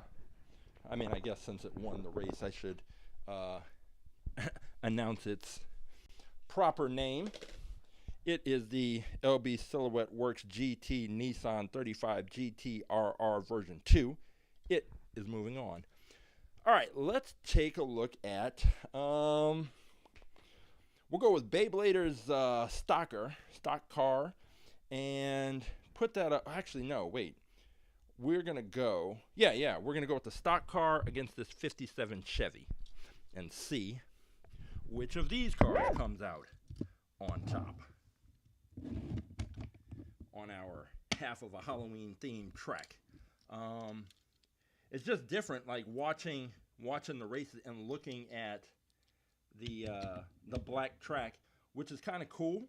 But I think with the orange track, it's easier to visually track the cars, and I think, you know, this is cool for a little change. And like I said, buy them when you see them. Do not hesitate, because toy makers will not continue to make the thing. All right, here we go. We have the stocker, it's like spelled S-T-O-C-K-A-R, so stock car, whatever it is. It's in lane 1, and it's Beyblader's pick, and the 57 Chevy is in lane 2. Race 1, here we go. 3, 2, 1, race. That was not, those cars did not get the greatest launch. That launcher kind of hung up a bit, but the stock car still took it. And that's the thing, is that with the launcher, even if the launcher kind of hangs up a bit and doesn't really fire both the cars out, whatever push the cars get is still equal. It may be less force, but both cars are getting the same lesser amount of force. So it's always an equal push, even if the launcher hangs up a bit. So the stock car took it. We're going to switch lanes and see if we can get a faster race, but if there's going to be a different result. We have the Chevy lined up in lane 1. We have the stock car lined up in lane 2. Race 2, here we go. 3, 2, 1, race. Okay, that race was faster. The Chevy stayed kind of close, stayed in contention, but as you can tell from the solid red light, the stocker won the race. And we are moving on with our Halloween themed race, and we are going to get back to another Halloween matchup, and that is going to be the Vampyra against the Monster High Ghoul car. Monster High Ghoul Mobile. Not the Ghoul car, the Ghoul Mobile. Excuse me. All right, let's see. Let's get the Vampyra set up in lane 2. And we're going to have the Monster High car set up in lane 1. And we are ready to go. Monster High Ghoul Mobile, lane 1. The Vampyra, lane 2. Race 1, here we go. 3, 2, 1, race.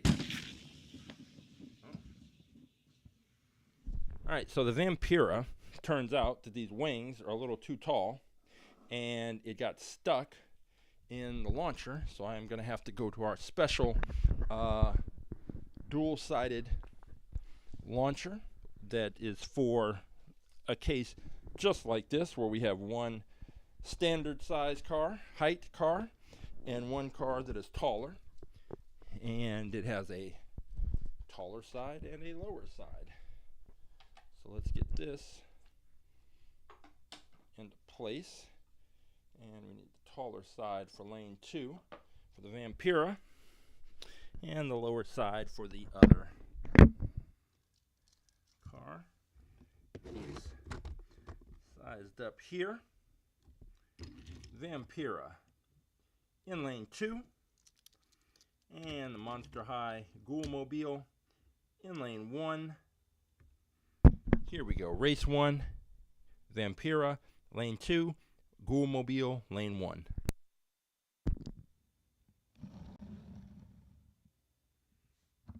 Three, two, one, race.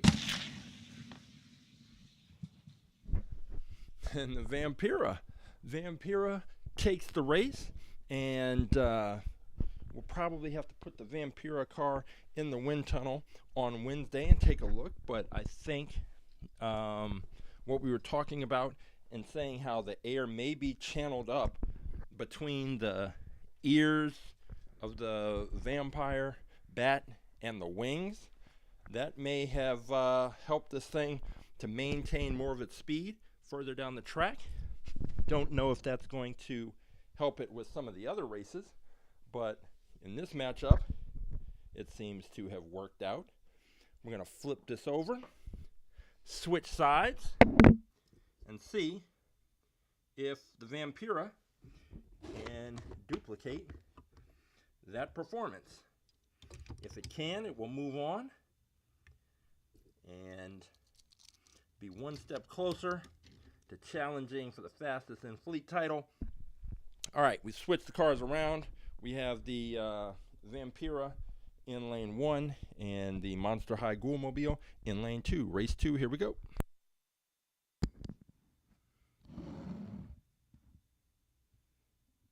Three, two, one, race.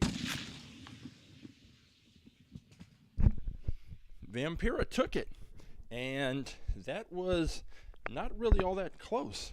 So the Vampyra, I wouldn't go so far as to call it a sleeper car, but it's worth paying attention to, because that was a good solid performance.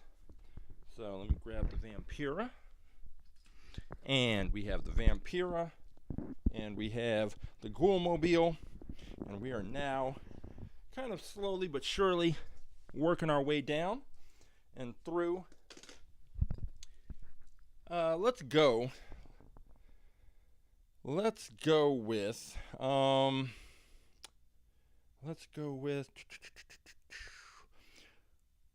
we can go with this Peugeot. I'm curious to see what this Peugeot Hypercar is going to do, and we'll put it up against the Super Stinger. So we've got Never Ending Super Stinger, another of his kind of unconventional picks, but it has worked out very well for him in the past. And we've got this Peugeot Hypercar that I am very curious to see how it's going to do.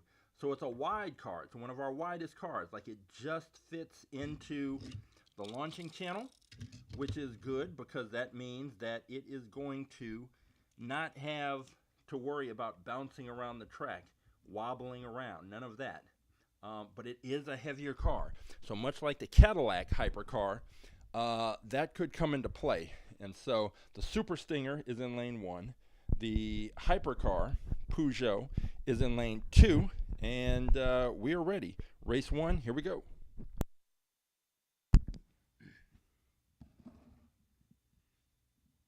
Three, two, one, race. Super Stinger takes it. Again, that was a close race. The Peugeot didn't do poorly, but it still was not as fast as I was hoping. But once I saw that weight, I kind of lowered my expectations a bit.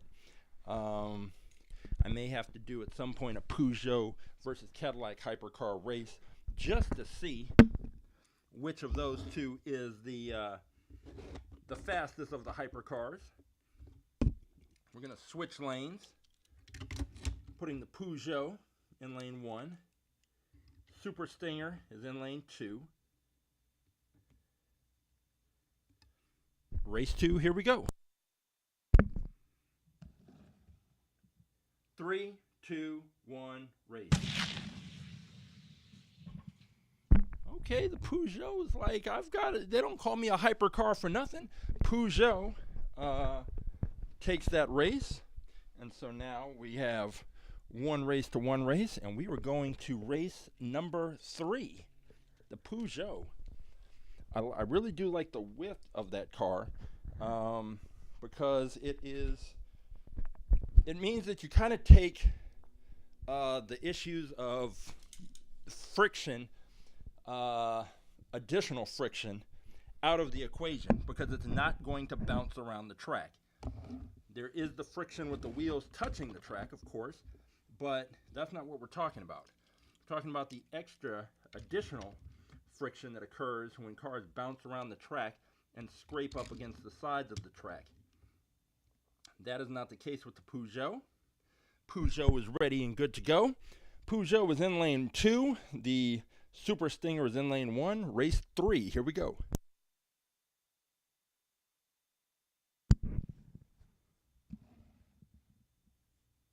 3, 2, 1, race. Wow, that was close and really did go right down to the wire.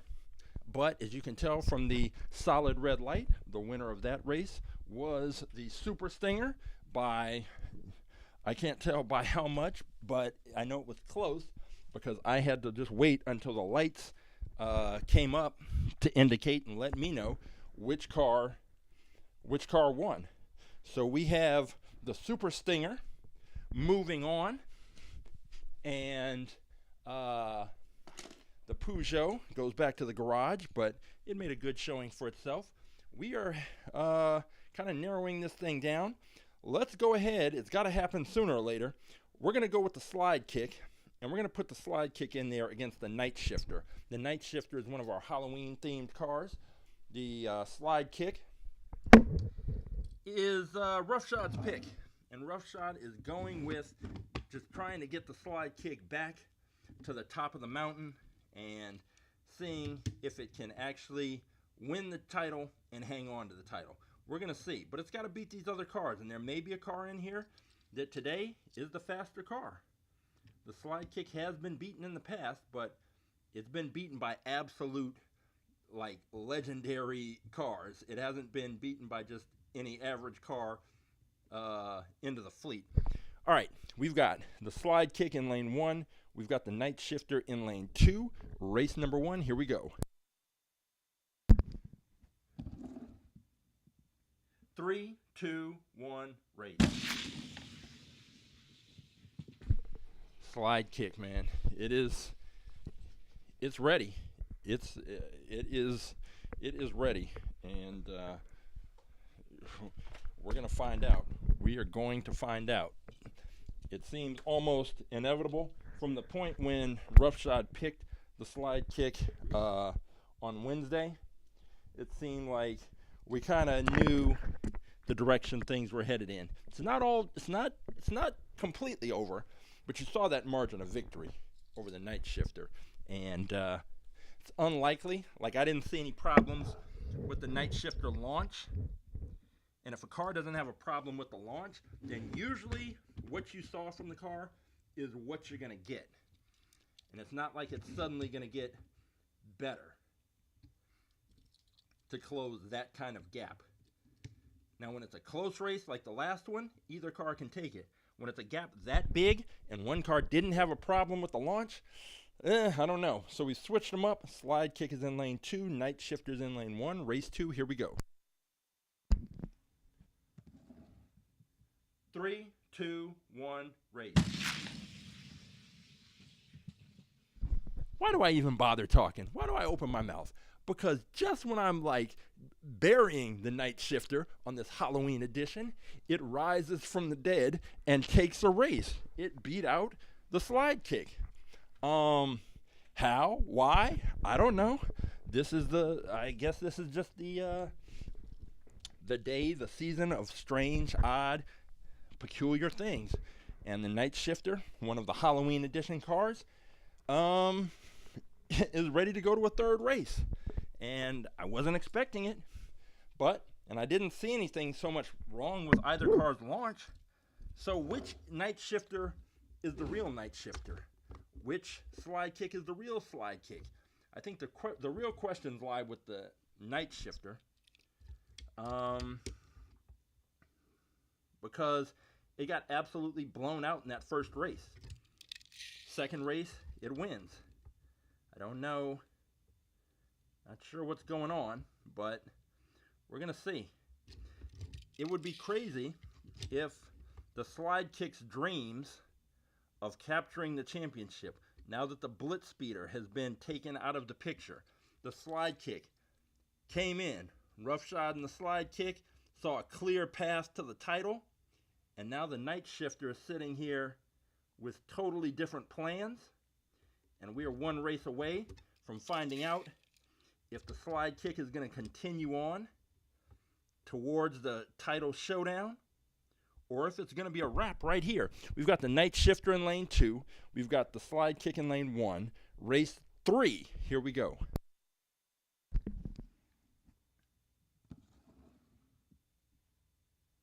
Three, two, one, race. And the SlideKick pulls it out, gets the job done, and we'll be moving on. The Night Shifter gave it a run, put a little bit of scare into the SlideKick, but the SlideKick continues on, and the SlideKick will be joining this other group of cars that have already won their races. We are down to the last couple of cars that have not yet raced, and that is the Buick Riviera, the 64, and the what was this one called? The Altered Ego. So we've got the Dia de los Muertos car, the Buick Riviera, and then we have the Altered Ego, the last of our Halloween cars to race. And let me check, is this, yep, we're going to have to use the bigger acrylic cover. This Altered Ego, I don't know, it's an open wheel car with a wheelie bar. It's just begging for trouble. But let's go ahead and switch this out. The taller cover here. And we are now ready to go. We've got the Buick Riviera lane 1, the Altered Ego lane 2, race 1, here we go. 3, 2, 1, race. I mean, that Buick Riviera came out like a shot, and I don't know if it's just that the Altered Ego is that slow or the Buick is that fast. It's definitely a hard to tell situation based on one race. There's no way I thought that Altered Ego car would be in any way competitive once I saw the I mean, just if you can get past the shape of the car and the aerodynamic profile, then the wheelie bars are not what you want on your car, because it places the point of contact at the bottom of the car, and when these cars get forced out, it's more likely to result in your car being pushed up into the air than if it has a higher point of contact, which is when we talk about cars like the Blitz Speeder and some others that have a wing that is at the roof line, and that flat wing in the back at the roof line tends to be the better option than having your point of contact be as low as it is on the Altered Ego. So Altered Ego's got all kinds of problems, and this is probably the only time it will ever be picked and seen on this track. But here it is. Alter Ego lane 1, Buick Riviera lane 2, race 2. Here we go.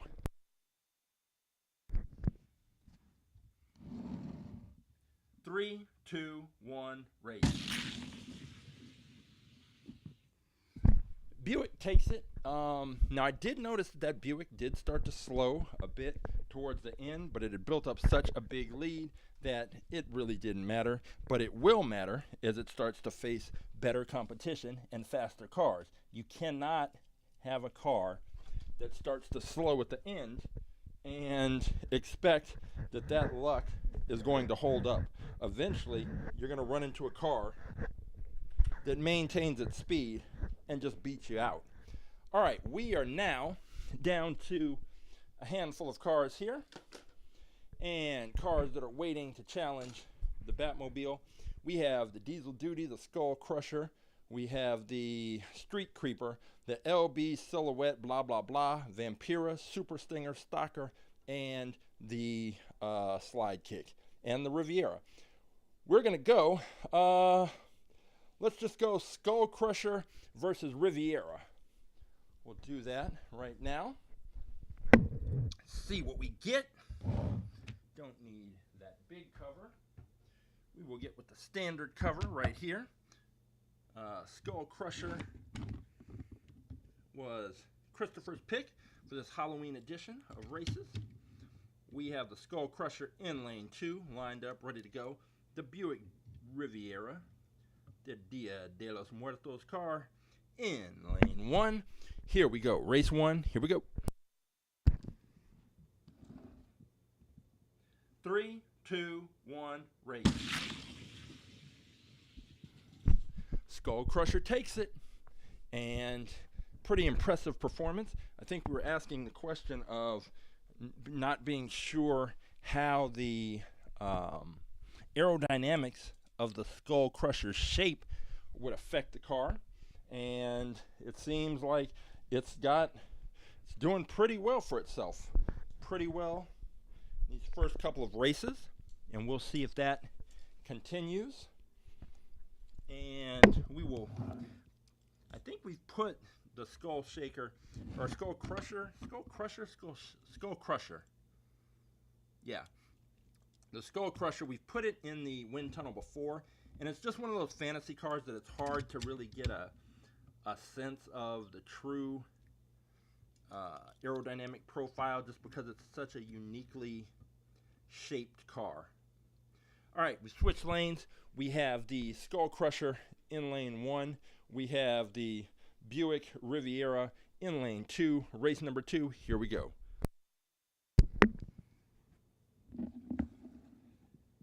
3, 2, 1, race. Skull Crusher just opened up that lead, and the thing that we said about the Buick Riviera is that you cannot afford to slow down against better competition. And the Buick was never in the lead, but you could see it start to slow down. It was competitive, and then about the last third of the track, it started to slow down, and the Skull Crusher maintained its speed and took the race. So the Skull Crusher is moving on. We are going to see, let's see, this next matchup. Let's go with, we're going to go with Diesel, what is this? Diesel Duty and Vampyra. And I think with both of these cars, we're going to need to use the taller acrylic cover and get that in place. Vampyra and the Diesel Duty, two of our Halloween themed cars. One is a vampire bat, and the other one is just Halloween themed with creepy eyeballs and jack-o'-lanterns on the side. All right, the Diesel Duty is in lane 1. Vampyra is in lane 2. Race 1, here we go. 3, 2, 1, race. Wow. Okay, so the Vampyra took that race. It looked like it was starting to slow towards the end, and the diesel duty was kind of closing the gap, but it ran out of track. And as a result, the Vampyra took the race and is one step closer to joining the Skull Crusher in the next round. We have the diesel duty, a big slow truck. And considering the diesel duty, I would think that the Vampyra would be beating it by a bigger margin.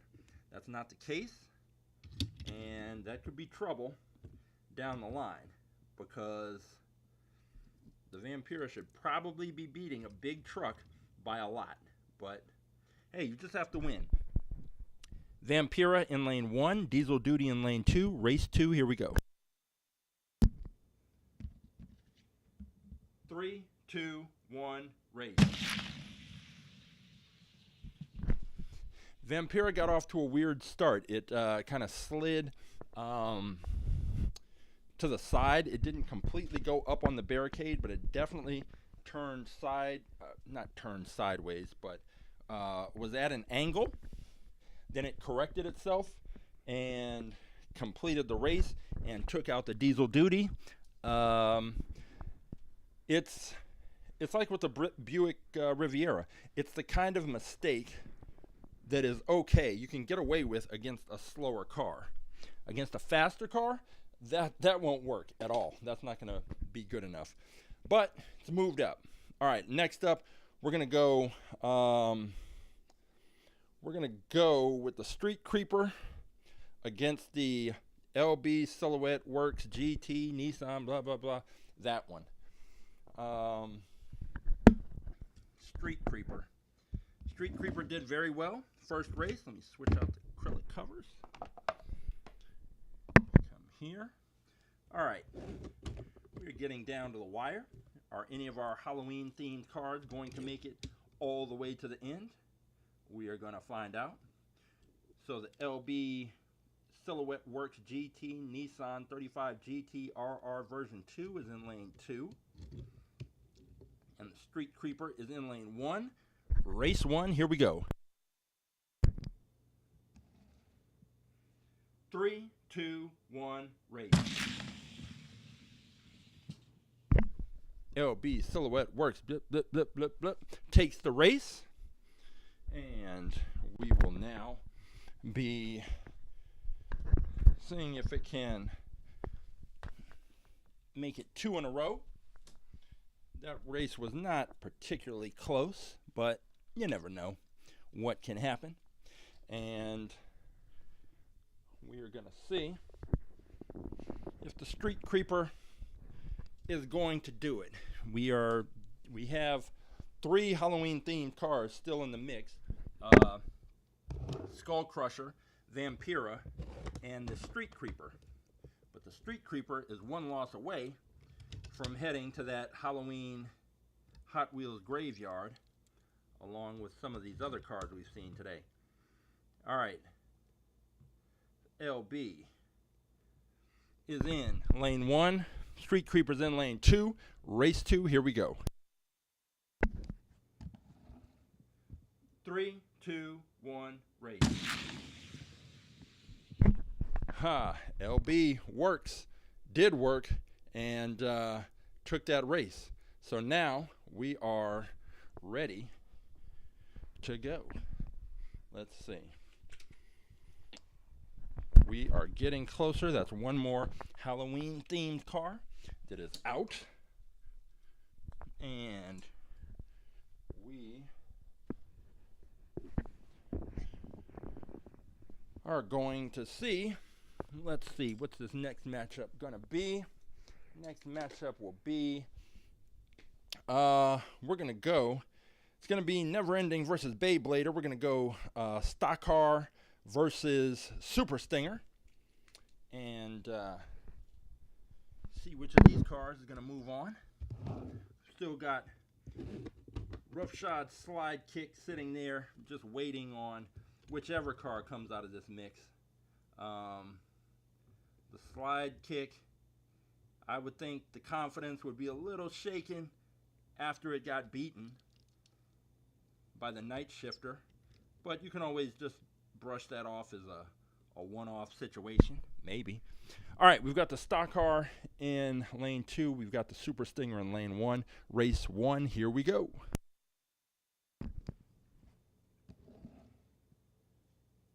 Three, two, one, race.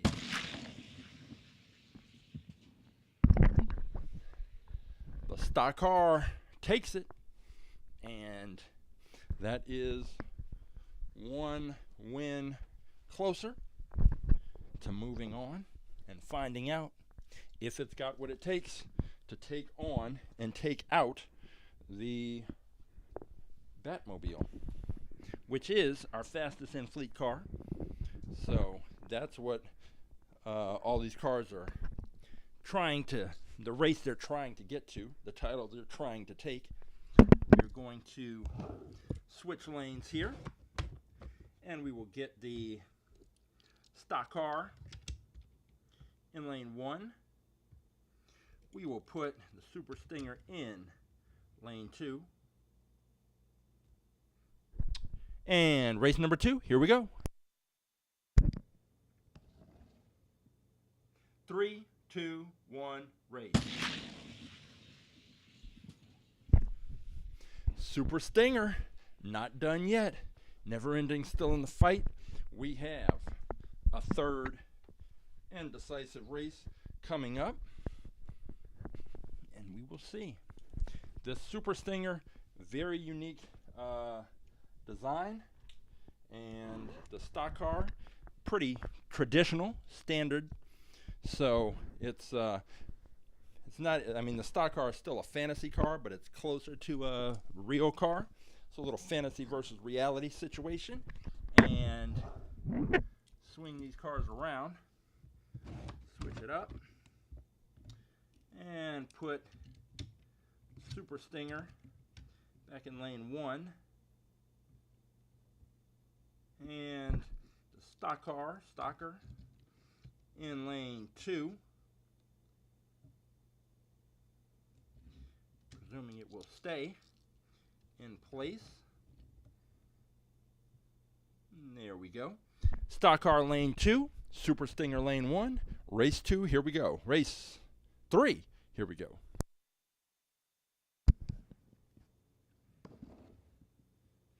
Three, two, one, race.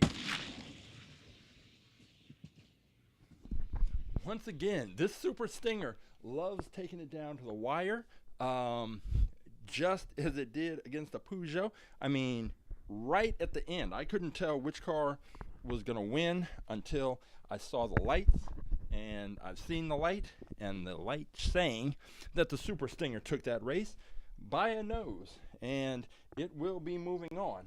So now we have the Super Stinger, we have the Skull Crusher, we have the SlideKick, and we have the Vampyra. And did I mention the the LB-Silhouette, blah, blah, blah. We've got that one. Let's go ahead and do it. We're going to go SlideKick versus the Liberty Walk, or LB, blah, blah, blah, blah, blah. And see which car comes out on top. Is it going to be the SlideKick, Roughshods pick, the kind of the known commodity? We know what we're getting with the SlideKick. We know how it performs. Or is it going to be this LB-Silhouette GT Nissan, etc., etc.? All right, we've got the LB-Silhouette in lane 2. We've got the SlideKick in lane 1. Race 1, here we go.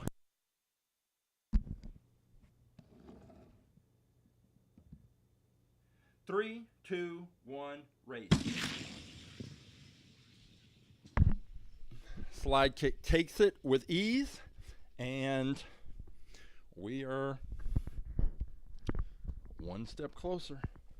Just kind of inching closer to that matchup that we called out on Wednesday, which is SlideKick versus Batmobile.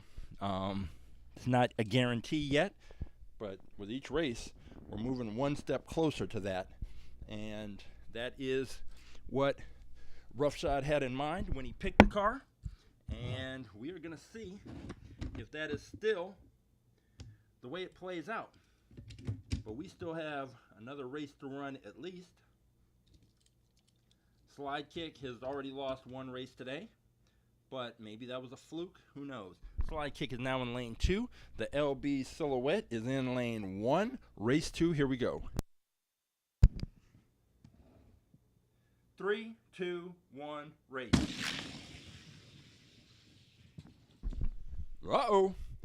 The LB-Silhouette takes the race. So now, we're going to a third and final race. The real question is, which is the real result?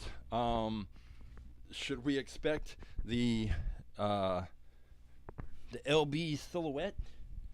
I might as well, since we're going to a third and final race, I might as well be respectful enough to give the whole full government name on this car. It is the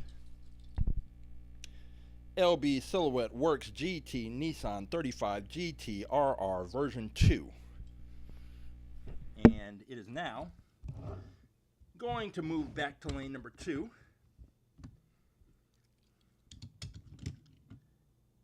And we will have the SlideKick in lane 1. Race number 3, here we go. SlideKick lane 1, LB-Silhouette blah blah blah in lane 2.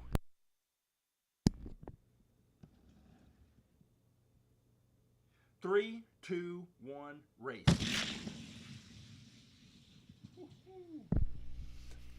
It was close. It was close, but the SlideKick pulled it out.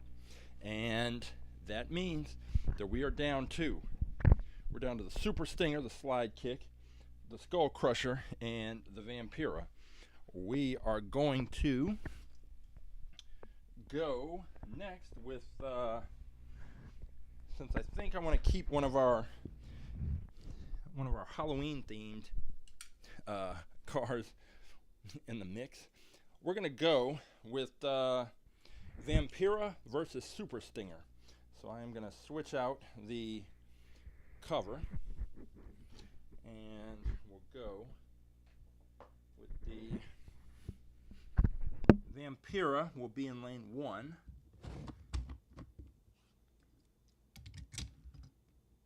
And the Super Stinger will be in lane number 2.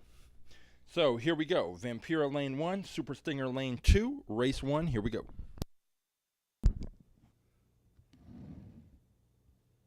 Three, 2, 1. Oh, whoa. Whoa. I forgot to take the SlideKick off the track. That would have been a disaster in the making. Okay, now the track is clear. Here we go. Vampyra lane 1, Super Stinger lane 2. 3, 2, 1, race. The Vampyra takes it. And we will switch lanes and see which car is going to be moving on. That was a solid race, but Super Stinger is going to need to pick it up. All right, switching up the sides, we are going to have Vampyra in lane 2 and the Super Stinger in lane 1. Race number 2, here we go. 3, 2, 1, race. Super Stinger took it, and took it with some authority. So now we're going to find out if the Vampyra, does it have what it takes? We're going to this third and final race. There's less room for error, and you really do need to be on top of your game. And one of these cars is going to be moving on. We're getting closer and closer to finding out which car is going to challenge the Batmobile. Flip this over for our third and decisive race. The Vampyra is going to be in lane number 1.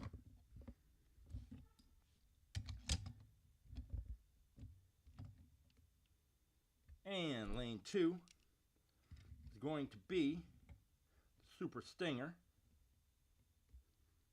Here we go. Race number 3. Super Stinger lane 2. Vampyra lane 1. Race 3. Here we go. 3, 2, 1, race.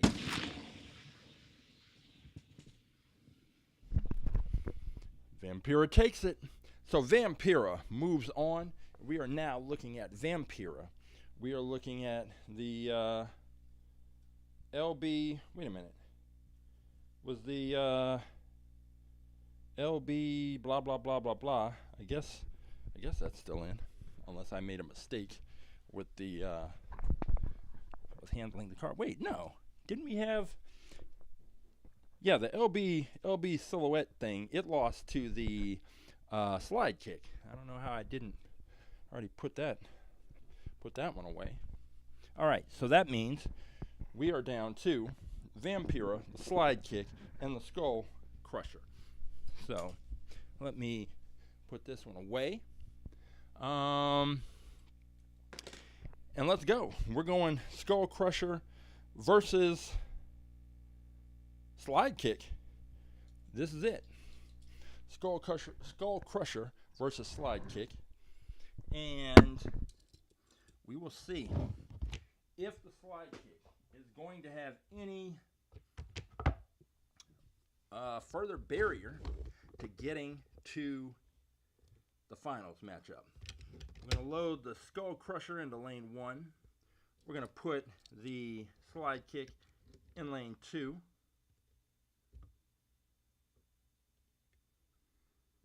SlideKick lane 2, Skull Crusher lane 1. Roughshod versus Christopher. Here we go. Race 1.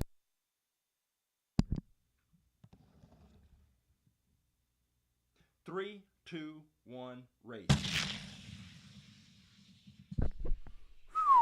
Skull Crusher, not playing games, blew the doors off the SlideKick. But the SlideKick has already dropped 2 races today, so it's not such a shock. It still has ultimately won those races, but that was a pretty dominant victory from the Skull Crusher. So if it can repeat that, then we are going to be looking at a very interesting finals matchup.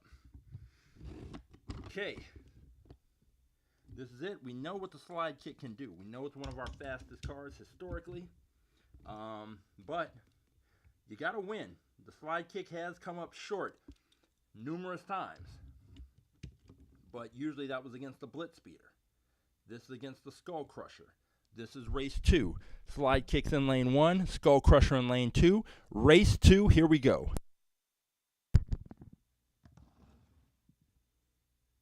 3, 2, 1, race. SlideKick comes back, takes the race. Now we are going to a third and final race. We are going to see which of these cars is going to move on. The Skull Crusher, definitely, I would call it today's sleeper car, because I really didn't expect to see it at this point, and especially if it knocks out the SlideKick. The SlideKick was the odds-on favorite going into today to come out on top and challenge the Batmobile, but that may not be the case at all. So, we are going to put the SlideKick is in lane 2, lined up. Skull Crusher is going into lane 1, ready to roll. This is it. Skull Crusher, lane 1. SlideKick, lane 2. This is race number 3. Whichever car takes it moves on to the finals. Here we go.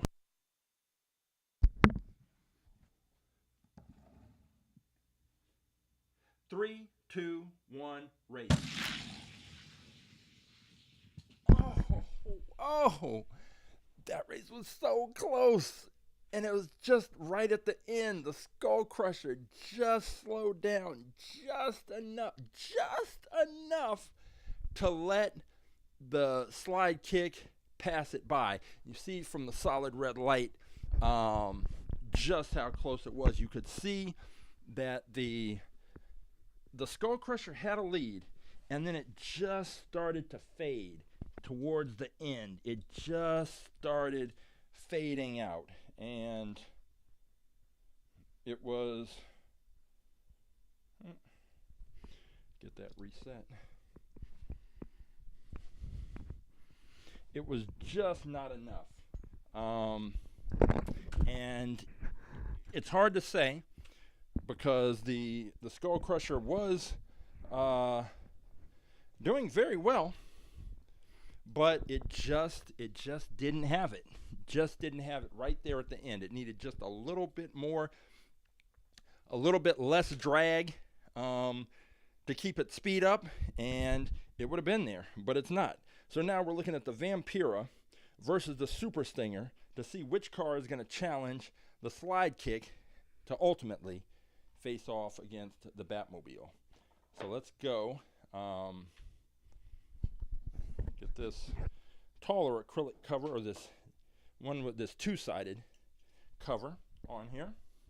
And we're going to put Vampyra, the last of our Halloween-themed cars, in lane 2.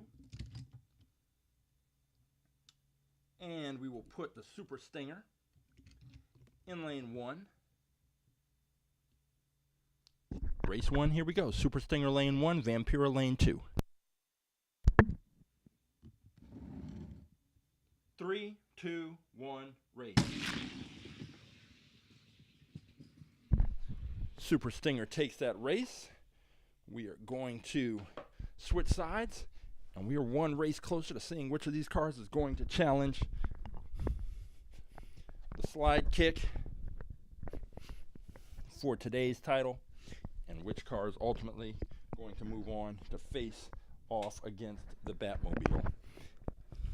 All right. Super Stinger is going into lane number 2. And Vampyra is going into lane 1. And this is race number 2. Super Stinger, lane 2, Vampyra lane 1. Here we go. 3, 2, 1, race. Vampyra takes it. We are going to a third and final race. We are going to find out right now which car is going to be in the finals. The Vampyra car, the last of our Halloween-themed cars. Can we have a Halloween-themed car in the finals? Let's find out. All right, we are going with the Vampyra in lane number 2, and the Super Stinger will be in lane number 1. Whichever car wins this is going to the finals against the SlideKick. Vampyra lane 2, Super Stinger lane 1. Here we go. 3, 2, 1, race. Super Stinger hangs on. Super Stinger is moving on. Super Stinger is going to face the SlideKick. Can the SlideKick get to the point we presumed it was going to get to on Wednesday, which is a finals matchup against the Batmobile? Or will we be seeing the Super Stinger, another of Never Ending's unconventional picks, make it to the finals? Or it's already made it to the finals. Win the tournament. All right, let's go. Let's get the regular acrylic cover in here.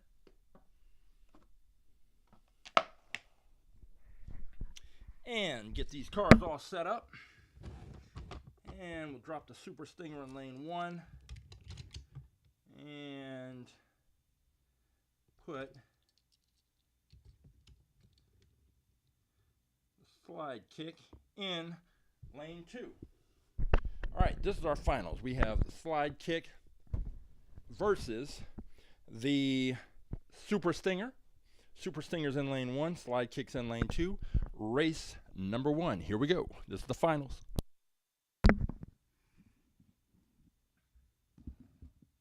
Three, two, one, race.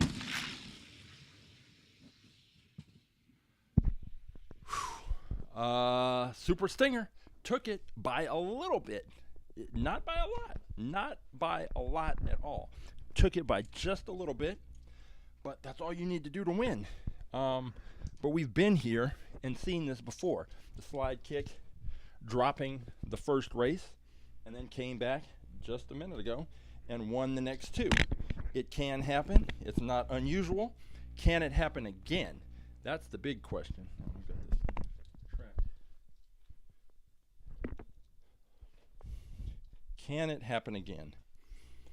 We are going to switch lanes. We are going to go with the SlideKick. Now in lane number 1, we're going to go with the Super Stinger in lane 2. If the Super Stinger can take it, the Super Stinger is today's champion and will face off against the Batmobile. If the SlideKick takes it, we're going to a third and decisive race. So here we go. SlideKick lane 1, Super Stinger lane 2, race 2. Race 3. No. What am I talking about? Race number 2. Race number 2, SlideKick takes it. We have a third race. Super Stinger takes it. It's a wrap. Here we go.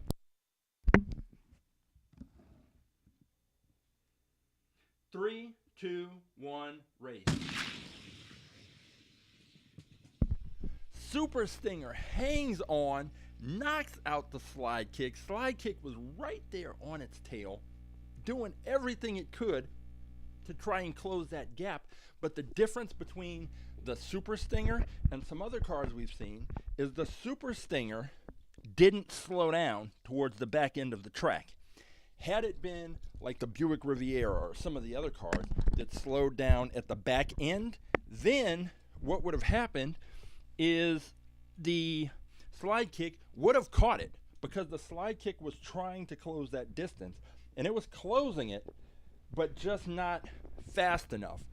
It would have closed the distance faster if the Super Stinger had slowed down, but it didn't. It didn't slow down enough, and as a result, Super Stinger takes it. And we are now looking at another of Never Ending's kind of strange picks. Sometimes it doesn't work out. Sometimes his cars go down in flames, like that giant aeropod. But then other times, like the dog fighter, and right here with the Super Stinger, he's found diamonds in the rough. And if he can beat out this Batmobile, it will be a wrap. So we are going to line these cars up. We're going to put the Batmobile in lane 2. And we will put the Super Stinger in lane 1. This is for the fastest in fleet title. We almost got the matchup we were thinking we were going to get, but no, Never Ending threw a wrench in those plans, and here we are. We've got the Super Stinger in lane 1, the Batmobile Arkham Asylum Edition in lane 2, fastest in fleet title on the line, race 1, here we go.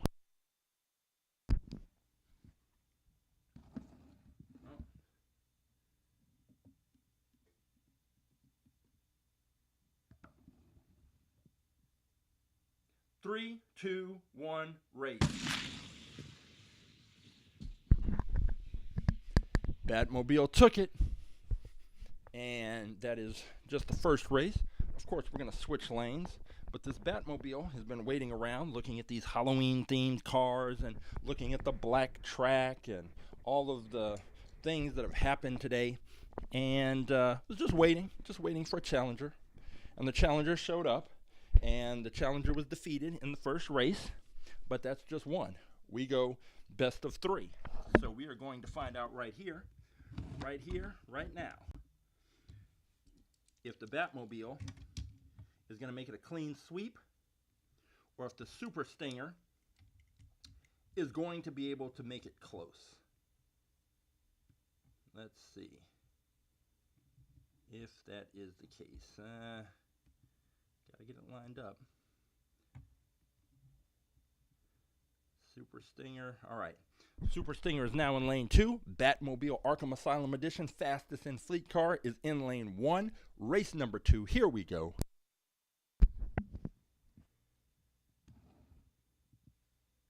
Three, two, one, race.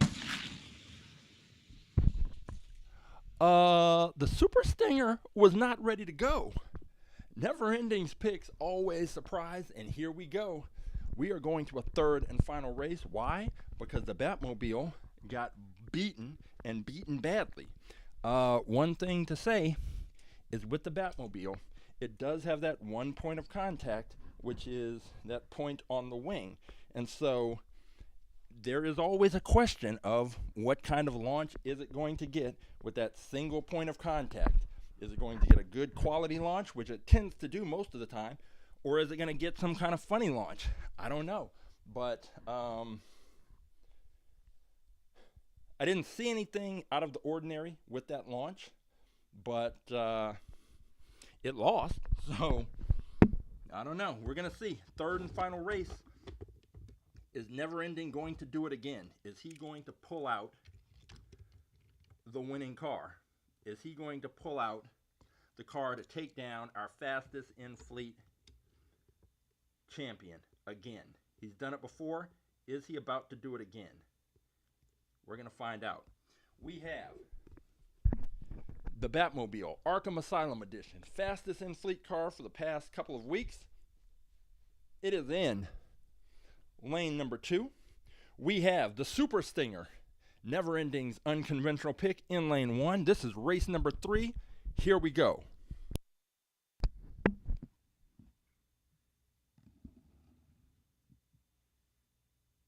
Three, two, one, race.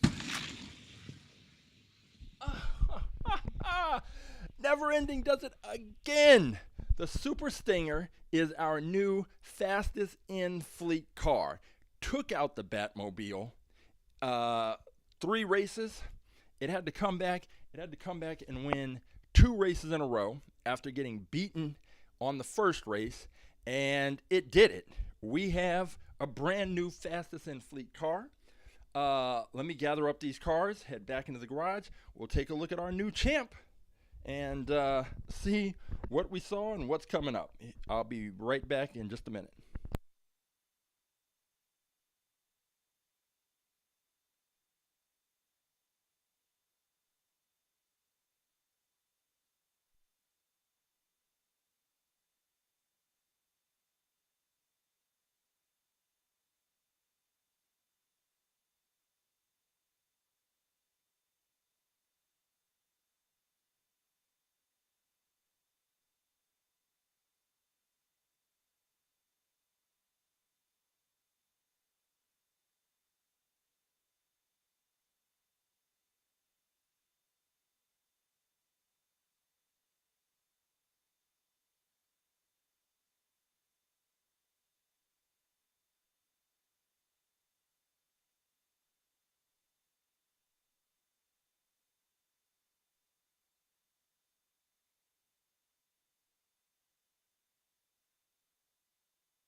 Never ending. He's the Hot Wheels whisperer.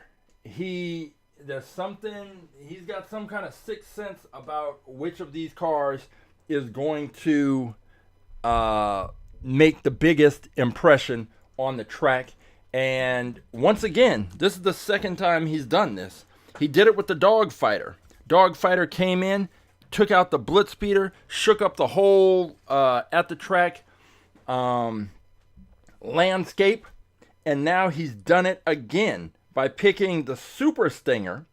And the Super Stinger, it wasn't dominant, not in the sense that we knew like, wow, this is the car to look out for, but it just kept winning and kept winning and kept winning. And then the next thing you know, here it is against the SlideKick, and it takes out the SlideKick. And then it gets down to the Batmobile, and once it gets to the Batmobile in that first race won with ease. So I'm thinking, okay, Batmobile is going to take it and continue on. And then here comes the Super Stinger winning 2 races in a row. And here it is. This is our new fastest in fleet car.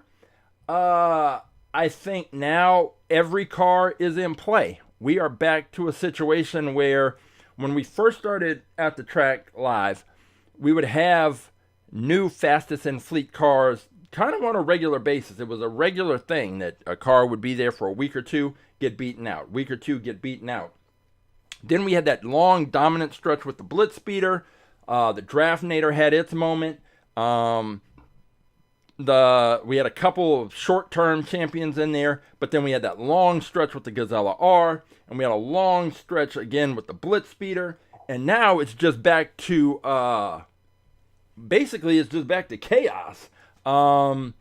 This is what we're witnessing. The Super Stinger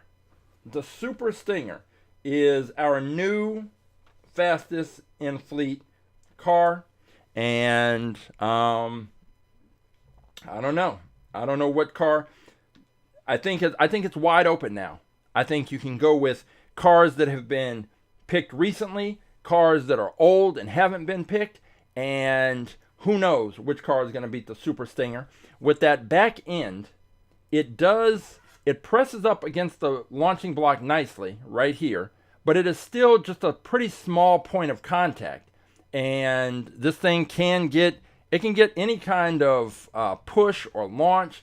It's kind of hard to say, but what we do know is that it beat out the Batmobile twice. So we're going to put this car in the wind tunnel on Wednesday, see what we can see, try to get an idea of why it was so successful. I don't know if so I switched out with the black track and the orange track. I don't know what impact that may or may not have had on the cars racing today, because the orange track, I have longer pieces. So that means there aren't as many gaps and aren't as many connections when I use the orange track, because they're longer pieces. The black track is shorter. So it takes basically, they're about 1.5 feet. So 2 black tracks equal 1 orange track. So there are more connection points, and maybe, I don't know if the connection points, maybe hitting those, maybe that impacts the cars in some way. But today, all the cars were hitting them the same. So it wasn't like one car had an advantage over the others. Next week, we'll be back to our regularly scheduled track situation, and we will see what happens. I saw that, let's see, Roughshods already got a pick in 124 and 136 to go into the wind tunnel. And Christopher also had 36 and 126 for the wind tunnel. 36 and 126. So we will see which of those. And Never Ending is represented again right here. It's always a very kind of interesting thing. So let's see. Just Christopher asking, did the back end of the Skull Crusher get a good launch? The Skull Crusher did, because, let me put it in here. The Skull Crusher is actually, it's a little more, as you can see, it's a little flat right there. It's, yes, there's kind of a curve to it here, but for the most part, this from about here to here is all touching, pressed up against the launching block. So it actually did get a very good push and launch. The thing with the Skull Crusher is that it just, in that last race, it just started to slow down. And when we look at it, we know that the air is definitely going to pile up here in the front. And then it has to go over, under, and around. And when it goes over, it's not really following the lines of the body. It's just kind of breaking away is what we saw. And then even this area, the skull portion is, when you look at all of that, this is not going to be a friend of the air that's flowing back towards it. So what we saw with this car is it got a good, solid launch, and towards the back end, it just slowed down enough that the other car was able to pass it. And that is pretty much what it came down to. Now the SlideKick, it was right there. It did make it to the finals. It just couldn't cross that final hump of beating out the Super Stinger. And with the Batmobile, when we talk about the back end, we're looking at that point. And that point right there is the only part of the car that is touching the launching block. And I don't know. I mean, the races were competitive, so it's not that much of an issue. But I don't know how much not having more surface area touching the launching block actually hurt the Batmobile in that race. But nevertheless, the Super Stinger is our champion, fastest in fleet car, and we will see if any car can come through and take it out next week. I am going to be going back into storage. I'm going to be pulling out cars. I am going to be trying to find the cars that can challenge our new champion. And if you would like to pick a car, all you have to do, go to AtTheTrack.live, select the choose a car option, scroll through, take a look. If you want to pick a car to see in the wind tunnel on Wednesdays 4 p.m. Pacific, we'll put those cars in the wind tunnel. You can look at the aerodynamic profile, make your choice. Pick 2 cars, put them both in there, take a look, make your decision. And then on Saturday, we'll be back here to race the car. Actually, let me see. I'll be out of town this coming Saturday, so we won't do it. I'll have an update on Wednesday, but yeah, I believe I'm not looking at the calendar, but I'll be out of town next Saturday, so we won't be able to race. But show up Wednesday 4 p.m. Follow us on Instagram, AA Aerodynamics, and I will be sure to put all the updates there. And we will be back racing Hot Wheels cars very soon. So, our new fastest in fleet car, the Super Stinger, never ending. He's, what can you say? His track record speaks for itself. He goes with the bold, wild picks, and it works out sometimes like it did here. So, we've got the Super Stinger to contend with, and we'll have fun racing more Hot Wheels cars. If you want more information about our science program, all about aerodynamics, go to the website, aaerodynamics.com. Follow us on Instagram, AA Aerodynamics, and you can join us on YouTube, Twitch, and Instagram on Wednesdays, 4 p.m. Pacific for Wind Tunnel Wednesdays, and for Wind Tunnel Wednesdays, for At The Track Live, and for All About Aerodynamics. I am Coach James, and until next time, I will see you at the races.